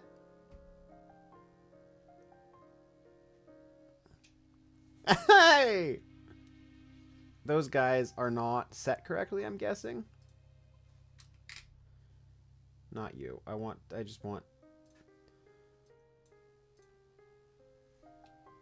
blah, blah, blah, blah, blah. Chamfer cube. What are you set as in your collision? You're set as a physic actor. That's odd. You shouldn't be hitting physics actors, but while that's not perfect, that feels better. Like, that feels better than just immediately snapping up. Look at that! Guys! Guys, look at it! Guys, look! Chat!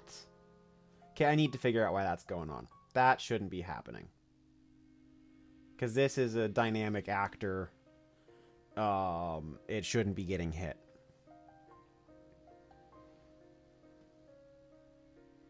But look at that! Ah! Cursor follows terrain!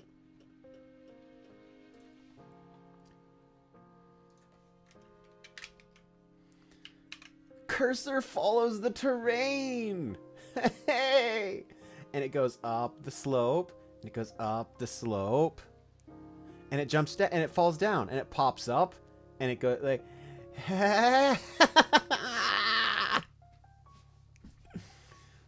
then with our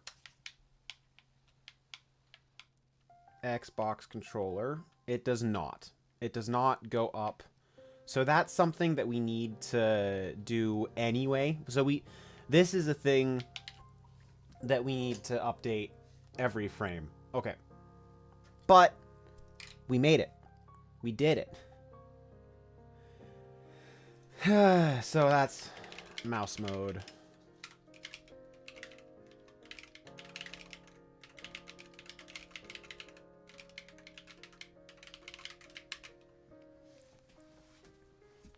Oh, that's so good. That's so good.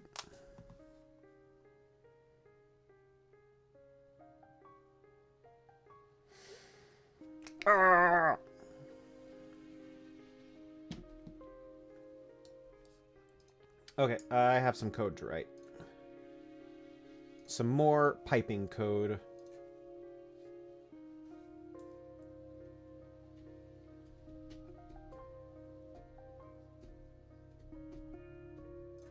So instead of this, we're going to do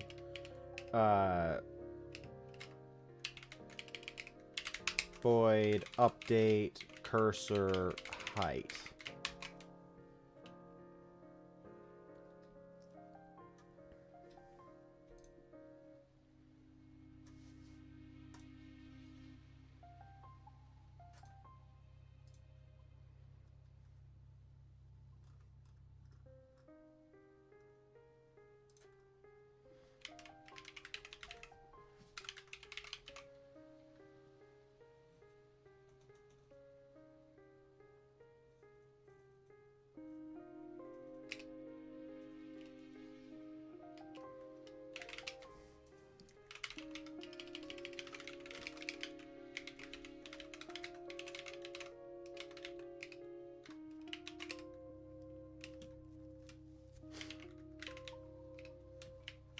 No.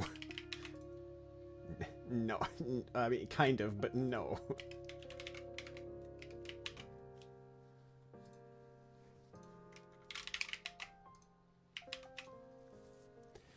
Get height beneath cursor. Yeah, yeah, yeah. And we pop over into here. We do else.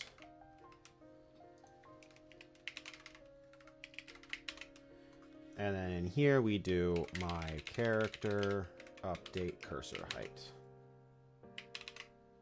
Build.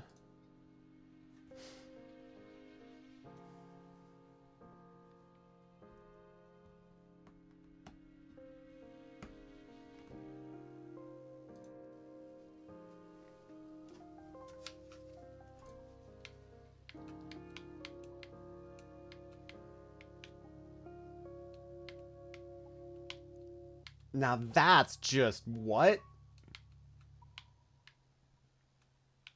What is the cursor's height? That's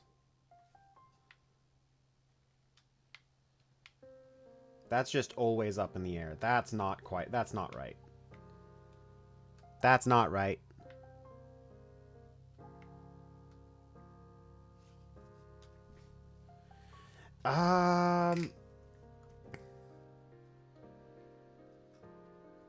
Oh, because this is getting end location. That's getting world position.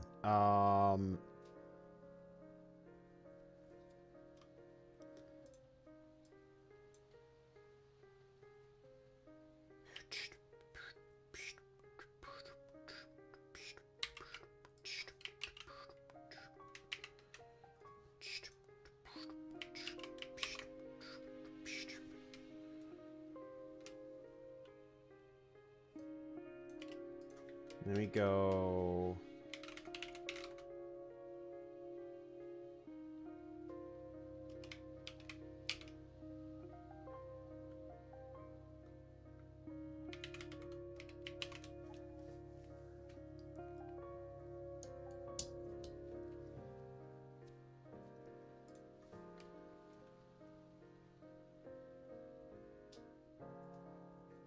I'm kind of that...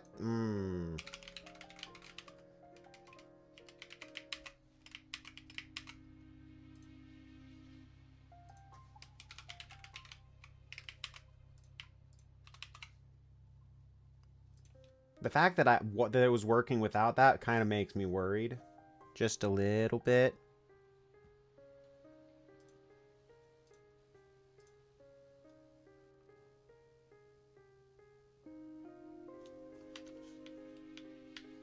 Where are you?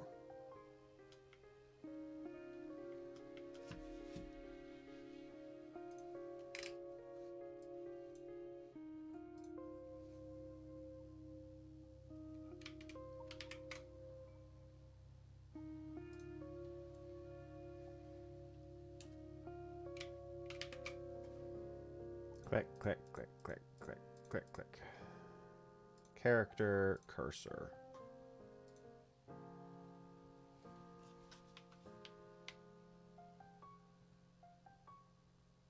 I think that might be a slight issue.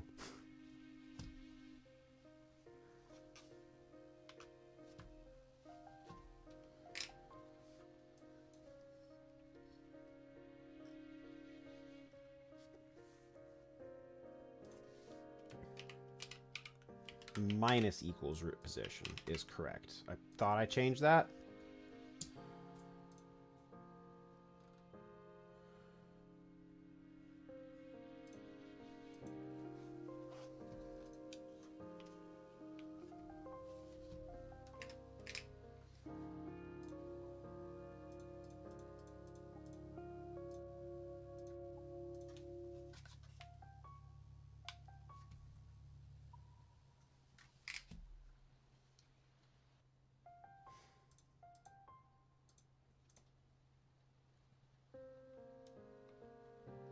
Oh.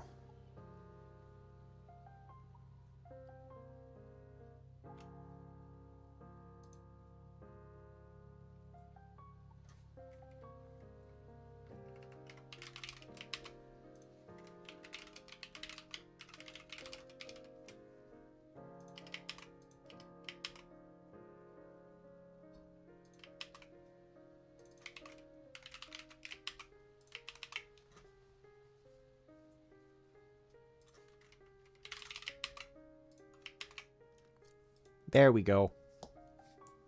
I was setting up an infinite loop. No biggie.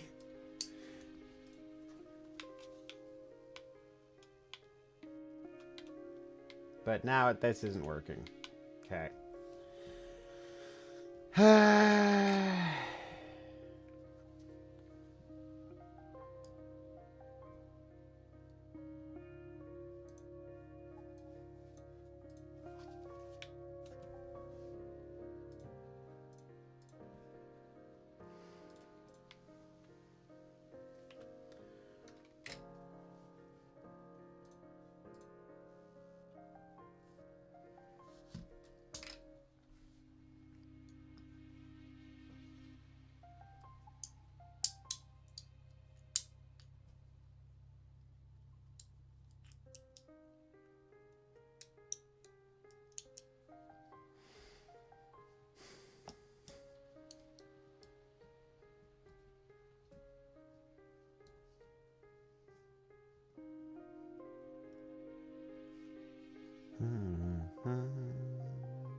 So what are we doing that's different here? I need to figure that out.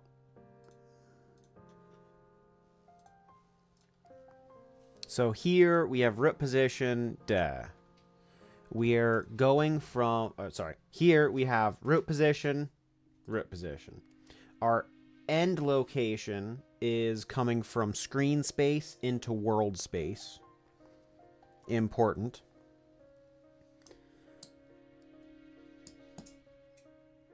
Oh. Yeah, this needs to be plus world root position then. Let's try plus root position.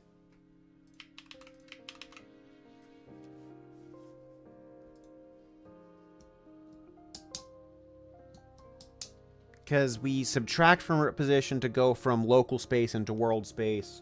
We add root position to go from world space into local space.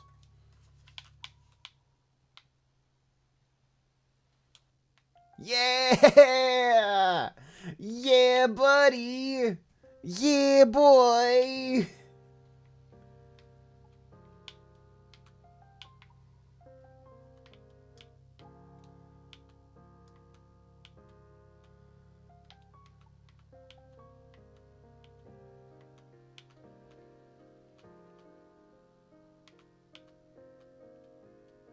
I think that's physics. I think that's physics doing that.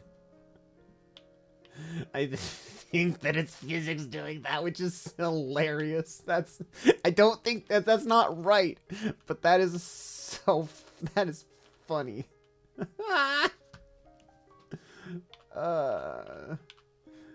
Yeah, our cursor just drops to the ground when it falls off of ledges.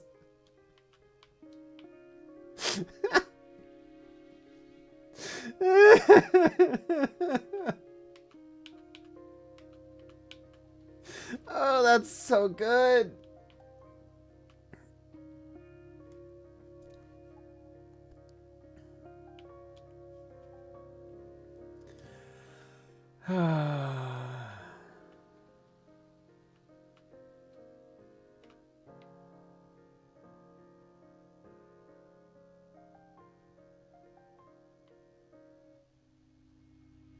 So part of the issue here is that we are running it on screen space, but only partially on screen space.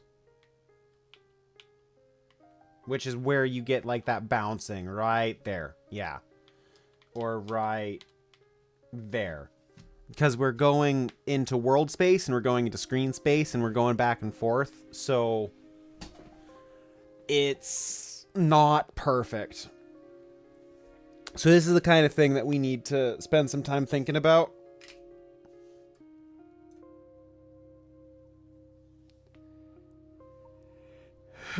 Whereas in the mouse mode, we are only in screen space.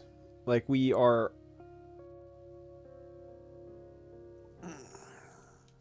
Yeah, we're only in screen space. Except for when we're projecting it into the world.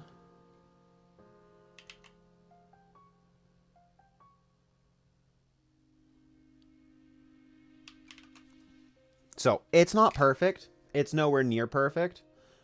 But that was not the button I meant to press. Let's get Unreal started back up here. But it is pretty close. This is low priority. That can be bopped down to the bottom now. Follows mouse. Heck yeah. Centered in controller mode. Heck yeah. Morphing is now, like the rest of this, is now below the unit controller. Wow. Look at those priorities. Shifting. We're getting things done that are high priority, and so we can start working on lower priority things.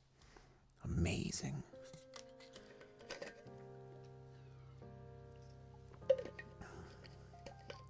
It's only been 3 hours to get this done. The thing is, this is so good. It's so good. It's so good. Look at that. Look at that.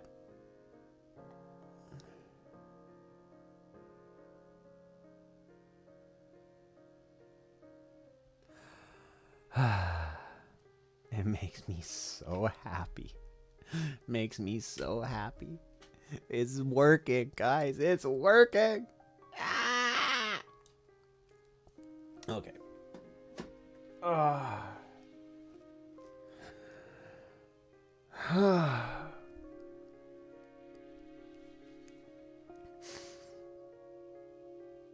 Okay. That being said, I am going to be calling... I think I'm going to be calling today's stream here. Like, it's short. I claim 4 hours, but I need to potentially be prepping for whatever I'm going to be talking to this recruiter about in an hour or so, and I want to have lunch done before then. So let's go ahead and get a recording of this done. We're gonna plop plop. So getting today's getting today's little short done. The too long didn't watch, as I've been calling them. So give me a second.